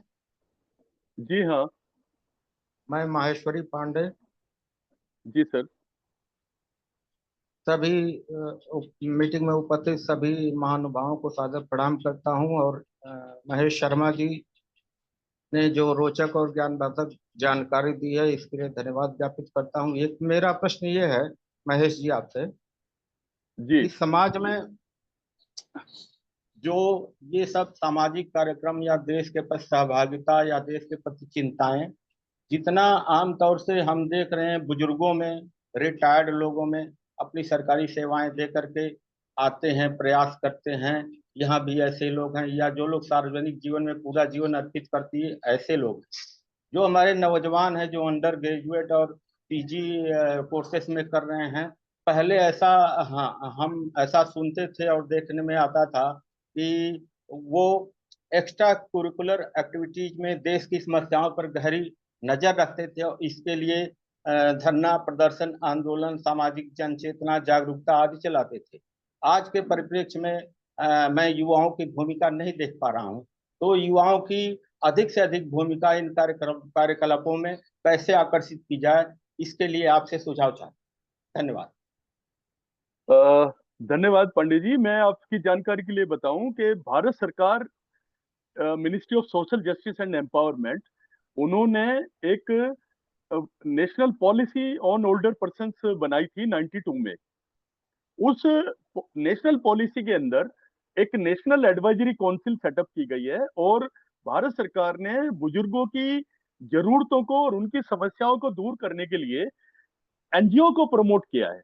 और उस एनजीओ में 15 तरह के प्रोग्राम बुजुर्गों के लिए उसमें, जिसको हम IPOP कहते हैं, integrated program for older person, उस 15 प्रोग्रामों में मैं पूरी लिस्ट आपको अगर बताऊं, पर मोटे मोटे प्रोग्राम में बताता हूं।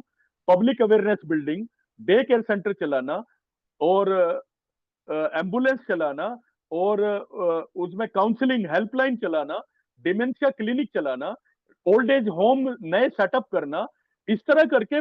और सबसे जरूरी काम था कि जो कॉलेज और यूनिवर्सिटीज हैं, स्कूल्स हैं, उनमें इंटर जनरेशनल बॉन्डिंग को बढ़ाने के लिए उनमें शिक्षा कार्यक्रम, शैक्षिक जागरूकता कार्यक्रम चलाना।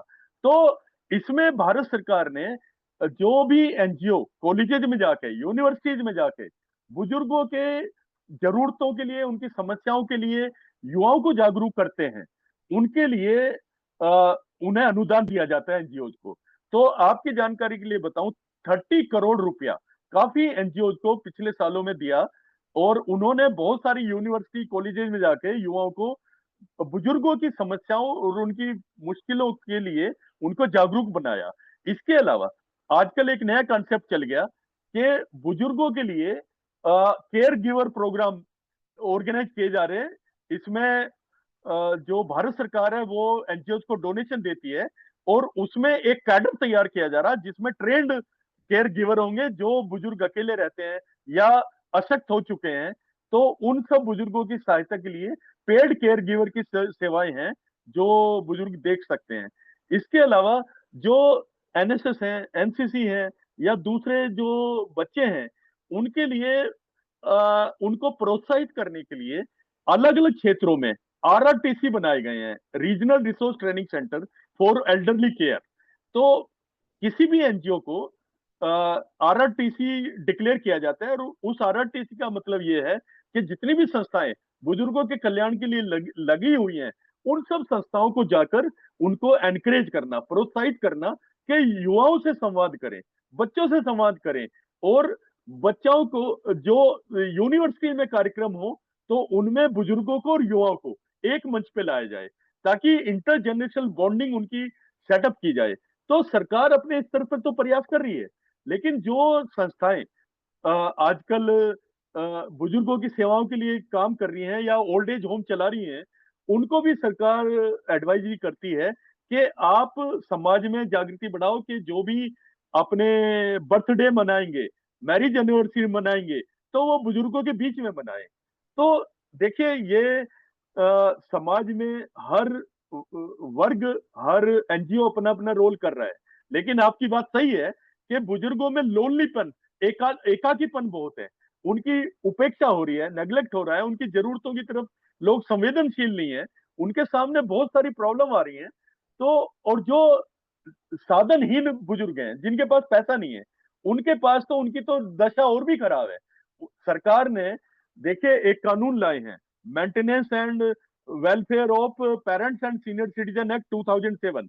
इस एक्ट के अंदर अगर बुजुर्ग को कोई उसके परिवार वाले अगर उसकी नेग्लेक्ट करते हैं, अब्यूज करते हैं, तो बुजुर्गों को मेंटेनेंस अलाउंस लेने का हक है, या बुजुर्गों की प्रॉपर्टी जो जबरदस्ती हथिया लिया और बुजुर्गों की सेवा नहीं कर रहे, तो उनकी प्रॉपर्टी वापस छीन के बुजुर्गों को मिल जाती है। इसके अलावा हर स्टेट गवर्नमेंट हर जिले में तो कम से कम एक सरकारी वृद्ध गृह खोलेगी, जिसमें कम से कम 150 की कैपेसिटी होगी। अगर डिमांड ज्यादा होगी तो ज्यादा वृद्ध गृह खोल सकती है सरकार। तो सरकारी स्तर पर प्रयास अलग है, लेकिन एनजीओ भी सामने आए हैं, और जिन बुजुर्गों के पास पैसा तो है लेकिन बच्चे विदेश में गए हुए हैं, तो उनके लिए पेड रिटायरमेंट होम्स, ये नया कॉन्सेप्ट आ गया, वो खोले गए हैं, जहां पर उनको बहुत अच्छी सुविधाएं दी जाती हैं, लेकिन थोड़ा बहुत शुल्क भी वसूल किया जाता है। तो इनको आजकल नया टर्म आ गया, इसको पेड रिटायरमेंट होम नहीं कहते, इसको कम्युनिटी लिविंग कहते हैं, जहां बहुत सारे एक जैसे बुजुर्ग हों, उनको आपस में कंपनी मिलती है, एंटरटेनमेंट होता है, अच्छी सुविधाएं मिलती हैं, खान पान, रहन सहन और इमोशनल जो जरूरतें हैं, साइकोलॉजिकल, वो भी वहां पर पूरी होती हैं। तो ये सब चीजें समाज में हैं, और ये नए नए आगे और प्रवृत्तियां बढ़ेंगी। तो आपका प्रश्न क्या है?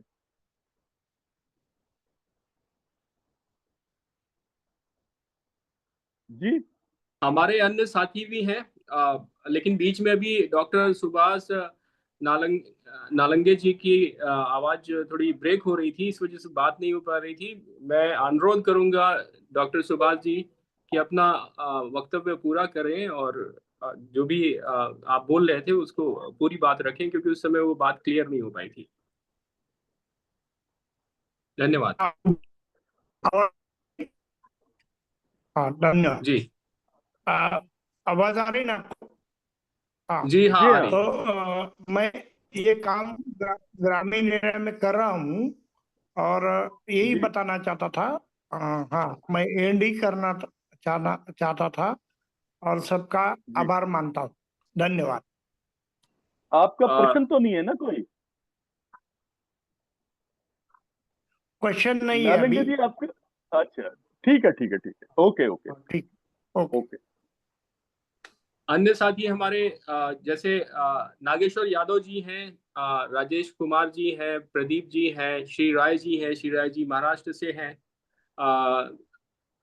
आचार्य अंतरंग आनंद जी हैं। आपके जिसके भी प्रश्न है वो प्रश्न पूछिए, अनम्यूट करिए और प्रश्न पूछिए, क्योंकि अब हमारे कार्यक्रम के केवल 10 मिनट शेष हैं। श्री जी, श्री राय जी। मेरा कोई प्रश्न नहीं है ma'am, thank you. Nageshwar Yadav ji, आपका कोई प्रश्न है, कोई और बात आप रखना चाहते हैं?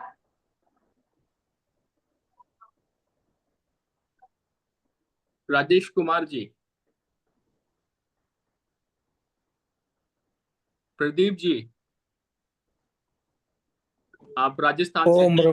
हाँ, मेरा महेश जी से, गौरव जी से एक, उसमें गौरव जी भाई साहब भी होंगे भी, दोनों से एक प्रश्न है।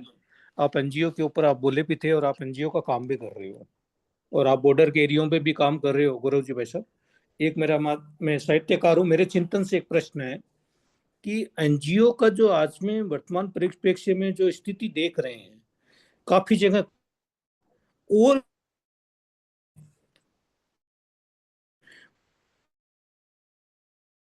सब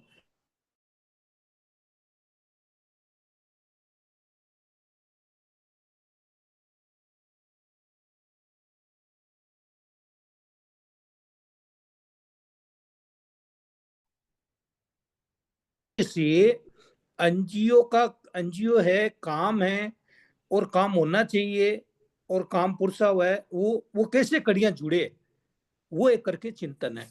आप दोनों ही उसके उत्तर दे सको तो। ओम नहीं, आप रिपीट करें क्योंकि आपकी आवाज बीच में चली गई थी।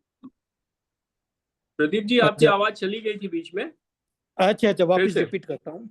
हाँ, मैं ये कह रहा था, दोनों से प्रश्न है, गौरव जी भाई साहब से, महेश जी भाई साहब से, कि खाना पड़ा है, खाना है थाली में डाला हुआ और भूख नहीं है, स्वादिष्ट है और खाना खाना भी चाहिए, ये उदाहरण के रूप में बात करी।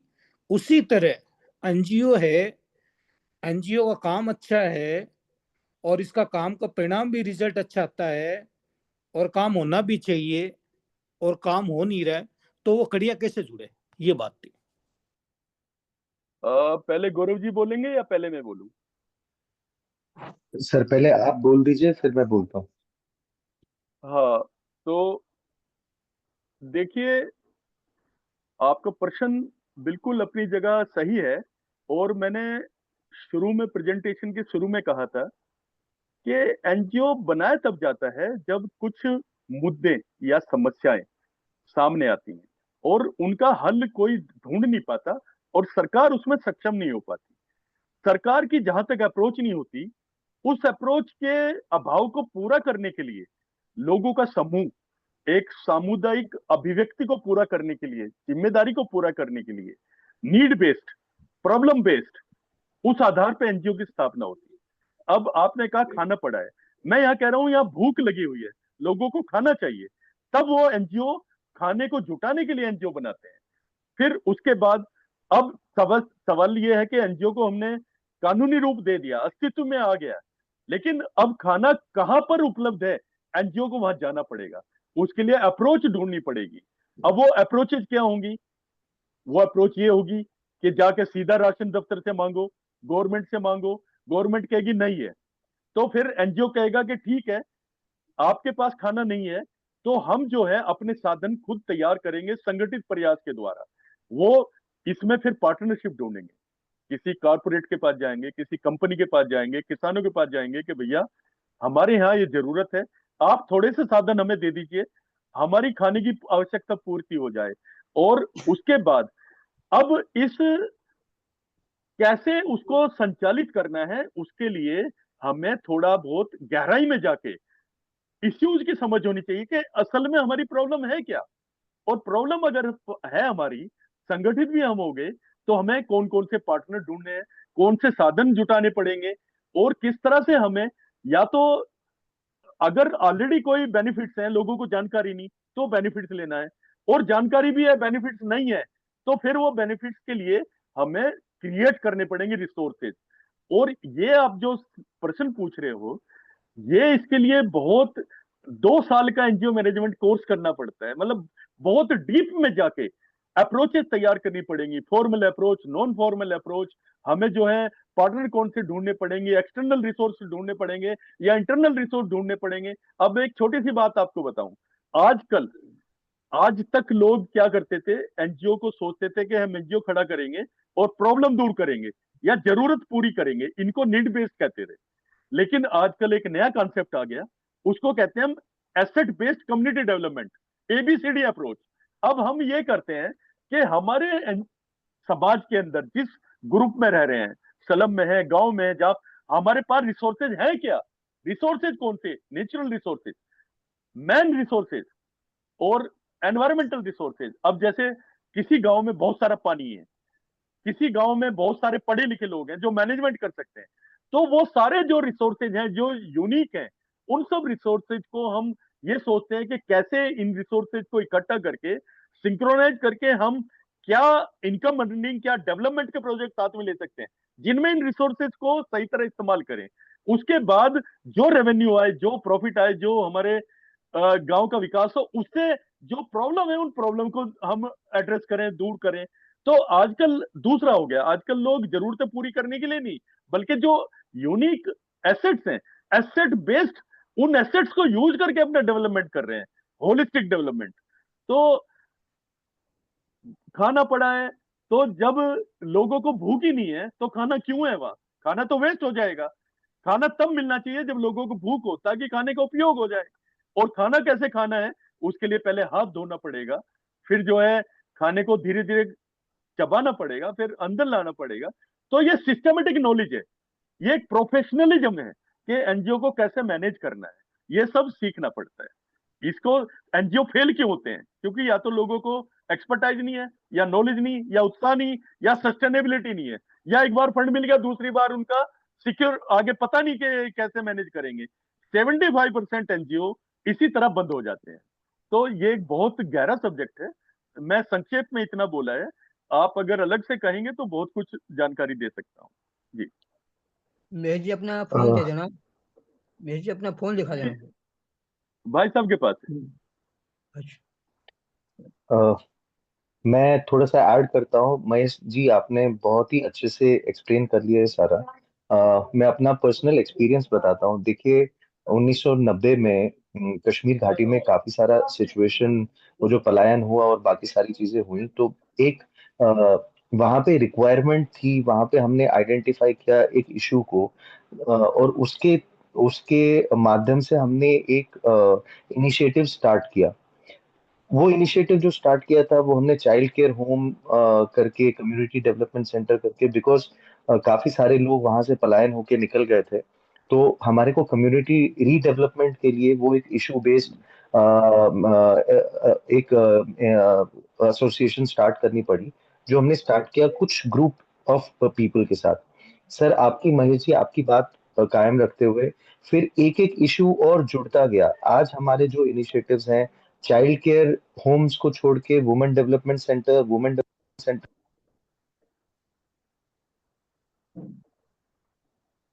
बहुत सारा काम किया, जो बहुत सारे स्कूल्स हैं जो हमारे डिफरेंटली एबल्ड बच्चे हैं उनके लिए काफी सारा काम कर रहे हैं।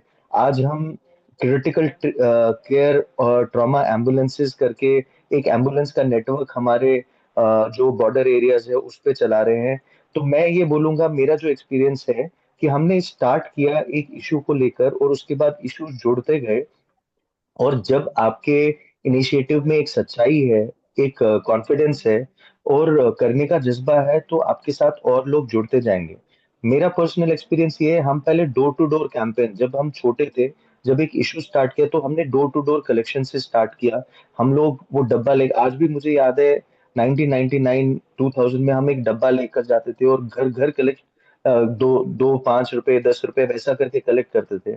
फिर उसके बाद कुछ बैंक्स वगैरह जो हमारे साथ जुड़े, स्टेट बैंक जुड़ा, एचडीएफसी जुड़ा, उन्होंने हमारे को सपोर्ट करना स्टार्ट कर दिया जब उन्होंने समझा। मैं आपको प्रैक्टिकली बता रहा हूँ सारी चीजें जो हमारे साथ हुआ, तो शायद आपको ये एक्सपीरियंस, महेश सर जो आपने जो चीजें बोली उसी को मैं सब्सटैंशिएट कर रहा हूँ साथ साथ में, इफ यू कैन अंडरस्टैंड। तो बैंक्स साथ में जुड़ते गए, फिर गवर्नमेंट एसोसिएशन साथ में जुड़ते गई, चाहे वो नीति आयोग है, चाहे वो बाकी सब मिनिस्ट्रीज है जो हेल्प करने के सामने आई। जैसे जैसे वो साथ में जुड़ते गए, वैसे हमने एक एक और सब्जेक्ट आगे लेके, एक एक इशू और आगे लेते गए, और हम उसको सब्सटैंशिएट करके ग्राउंड पे इम्प्लीमेंट करते गए। अगर आपके इनिशिएटिव में सच्चाई है, आपके इनिशिएटिव में कॉन्फिडेंस है, और आप सही तरीके से रिसोर्स मोबिलाइजेशन कर पा रहे हैं, तो आपको सपोर्ट जरूर सोसाइटी से आएगा।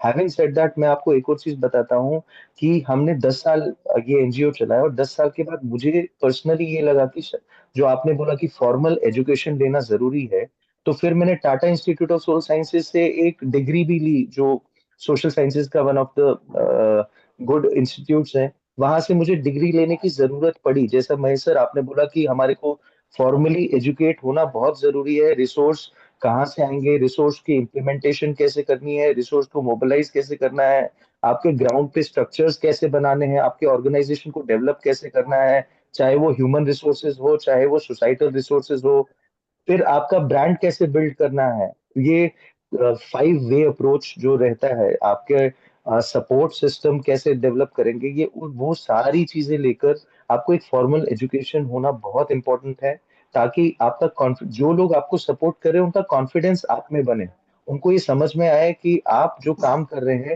वो एक क्या कहते हैं, आप एक ग्रिट के साथ, आप एक कॉन्फिडेंस के साथ वो काम में आगे बढ़ रहे हैं, तो वो भी सपोर्ट के लिए साथ में जरूर आएंगे। ये मेरा खुद का एक्सपीरियंस है, जो मैं सोचा सब्सटैंशिएट कर ले। महेश सर ने जो कुछ भी बोला, एकदम उनकी 100% सारी बात सही है, और मेरा तो प्रैक्टिकल एक्सपीरियंस है इस सब चीज में, तो बिल्कुल सब्सटैंशिएटेड है sir. I am just with you 100%, जो कुछ भी आपने बोला एकदम सही है। Thank you so much. भैया उनको भी कुछ समझ में आया हो तो उनसे भी पूछ लेते हैं ना, क्या उनका जवाब या क्वेश्चन उत्तर मिला नहीं मिला, या कुछ शंका है भी, वो बिल्कुल पूछना सर, जरूरी जी है। जी महेश जी भाई जी साहब, जी गौरव जी भाई साहब, मैंने आपकी बात सुनी थी और मेरे को उसके साथ में मेरे को बहुत अच्छा उसका एक अच्छी चीज भी लग भी रही है, सेटिस्फेक्शन भी है। साथ में आगे के लिए जो अपने जो ग्रुप का उद्देश्य भी है, सार्थकता है कि जो बॉर्डर एरियो में आप काम कर रहे हो गौरव जी भाई साहब, एनजीओ के रूप में। जी अभी कुछ दिन पहले ही जी मेरे को एक जी ने बोला था कि हमको मिनिस्ट्री ऑफ होम डिपार्टमेंट ने एक छोटा शायद आई थिंक 25 साल का लड़का होगा, कि उसको बॉर्डर ऑफ डिपार्टमेंट में उसको एक कमेटी में लिया गया है और उसको 15 मई के आसपास वहाँ बुलाएंगे, ट्रेनिंग देंगे और फिर उनको उस एरिया में भेजा जाएगा कि उस एरिया को डेवलप कैसे किया जाए, वो उनका काम है। दूसरा मेरे बिल्कुल। चिंतन था कि वहाँ पे एक एरिया और हैं उन बॉर्डर एरिया में जो मेरे साथ कनेक्टेड है। मैं साहित्यकार हूँ, अंतर्राष्ट्रीय साहित्यकार हूँ मैं। तो वो लोग क्या करते हैं, वो चाहते हैं कि हमारे द्वारा, मैं साहित्यकार के द्वारा वहाँ पे अच्छे काम हो जाए। और दूसरा मेरे इसमें चिंतन है कि एनजीओ और साहित्यकार साथ में मिलके क्या वो कड़ियां अपन जुड़ा सकते हैं, और जो सार्थकता से उद्देश्य है और जो देश का विकास है, राष्ट्र का निर्माण है, और जो अंगुली से मुट्ठी बन के और जो उसको अपन सार्थकता में परिणाम दे सकते हैं, ये चिंतन है साथ में ये भी। मैं एक जानकारी मैं देता अगर हूँ, मैं एक जानकारी दूं। आरएसएस का एक संगठन है, सीमांत प्रांत विकास मंच, तो उसमें एक मुरलीधर भिंगे हैं। तो ये आरएसएस का भी योजना है कि जितने भी बॉर्डर के गांव हैं सीमा से लगते हुए, उन गांवों का विकास करें, ताकि गांव वालों को ये लगे कि पूरा देश उनके साथ है, और वहां की जो समस्याएं हैं उनको वो दूर करें। और जो फौज बॉर्डर पे है उसकी उसको भी लगे कि गांव के साथ उनका बहुत अच्छा मेलजोल कनेक्ट है, और फौज को भी वो सपोर्ट करें मुसीबत के टाइम। तो ऐसे आरएसएस का बहुत अच्छा इनिशिएटिव है। आप चाहें तो उनकी अप्रोच, उनकी मेथड, उनका मैसेज, ऑब्जेक्टिव, वो सब एक बार पढ़ सकते हैं।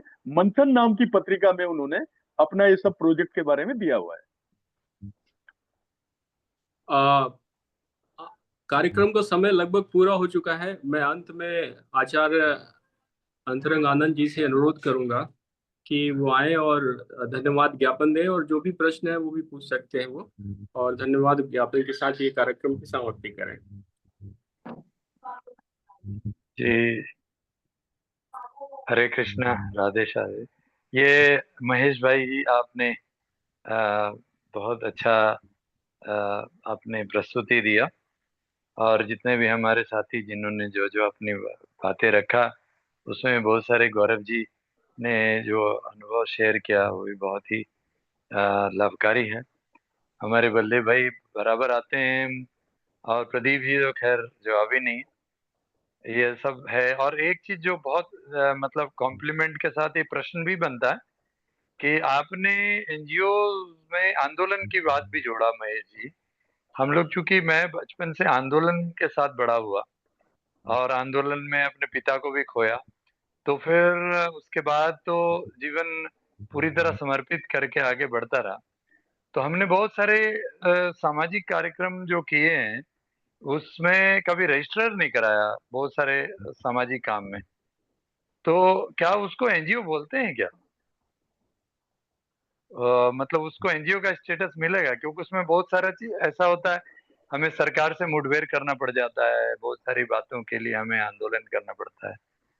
तो क्या उसे एनजीओ, सरकार उसे एनजीओ मानेगी अगर रजिस्टर्ड भी नहीं है लेकिन ग्रुप ऑफ पीपल हैं जो कि मिलकर काम कर रहे हैं। देखिए, ये आपका बड़प्पन है कि आपने एक बड़ी शख्सियत होने के बावजूद अ, बड़े ही हम्बल वे में, बड़े ही विनम्र तरह से ये बात रखी है। देखिए, मैं आपको छोटी सी एक बात बताऊं, भीड़ भी आंदोलन करती है। भीड़ भी जो है मुद्दों के ऊपर टकरा जाती है और तात्कालिक भीड़ उठा के देश को भी फूंक देती है। बांग्लादेश में स्टूडेंट्स ने जो है वो पूरा देश को बर्बाद किया अभी। तो एनजीओ क्या होता है? एनजीओ एक संगठित समूह और कानूनी रूप से मान्यता प्राप्त एक आंदोलन है। और अगर आप बिना रजिस्ट्रेशन के उसको कोई भी इश्यू के लेके ऊपर अपना सोशल एक्शन लेते हैं, प्रोग्राम निकालते हैं, ठीक है, जब तक आप कुछ भी कर सकते हैं। लेकिन अगर कोई अक्रॉस द टेबल बैठ के कोई एमओयू अगर होगा, सरकार से कोई एग्रीमेंट होगा या कोई सहभागिता बनेगी, तो क्या उसमें एक व्यक्ति, सारे व्यक्ति तो पार्टी बन के हस्ताक्षर नहीं करेंगे ना। वो तो किसी एक संगठन, एक लीगल बॉडी के साथ ही कुछ आगे सहयोग हो सकता है ना। तो ये कानूनी जरूरतें हो जाती हैं एक एनजीओ के रूप में, एक समूह को आने के लिए एक पहचान का प्रश्न हो जाता है कानून की नजर में, क्योंकि सबसे ऊपर तो हमारे कोर्ट्स बैठे हैं। तो कोर्ट्स में अगर हम जाएंगे तो भीड़ तो कोर्ट में नहीं जाएगी ना, एक प्रतिनिधि, एक ग्रुप जाएगा और जिसका एक कानूनी, जिसके ऊपर एक अस्तित्व है। मेरी समझ से तो मैं यही जवाब दे पाऊंगा। जी जी, मतलब बहुत अच्छी बात है आपने, मतलब आपने आंदोलन जो है उन्हें भी रजिस्टर कराना चाहिए आपके हिसाब से, जो लोग आंदोलन के बिल्कुल, लिए जो सामाजिक परिवर्तन में लगे। जी जी, बहुत अच्छा है। बिल्कुल होना चाहिए तो और वो सतत होना चाहिए। जी सतत, कंटिन्यूअस, जी, नहीं सस्टेनेबल। नहीं, वो तो है, क्योंकि देखिए जब देश के विकास और देश के सामाजिक परिप्रेक्ष्य में एक मिलित जो प्रयास है सबों का कि हम समाज में कुछ अच्छा करें, अच्छे लोगों का मिलित प्रयास हो सकता है। सरकार की कुछ योजनाएं हैं जो कि विकास और भ्रष्टाचार के कारण और पूंजीवाद के कारण, कुछ लोगों के जो डेवलपमेंट में जो मास डेवलपमेंट नहीं होने के कारण जहां जहां भी आंदोलन हुए, चाहे वो बड़े डैम्स के आंदोलन, नर्मदा बचाओ आंदोलन हो या और भी जितने आंदोलन थे, ये सारे आंदोलन के बाद भी अगर सामाजिक विकास और कल्याण की भावना है तो आपके हिसाब से उसे रजिस्टर करा के कार्यक्रम करा जाए तो अच्छा है। क्योंकि उससे हमारी negotiation, bargaining, across the table, एक डायलॉग, एक आइडेंटिटी, वो सब रहेगा। अब जैसे कुंभ में 63 करोड़ लोग नहा गए, तो उसको हम आंदोलन तो नहीं कहेंगे। वो सब स्वेच्छा से आए, स्वेच्छा व्यक्तिगत रूप से गए, नहाए और चले गए। आंदोलन तो वो भी था, लेकिन वो क्या इस हालत में है कि वो एक पार्टी बन के और मुद्दों पे सॉल्यूशन ढूंढ सके? तो उसके लिए हमें एक अपना अस्तित्व पहले, पहचान, ब्रांडिंग जिसको कहते हैं, वो करना पड़ेगा।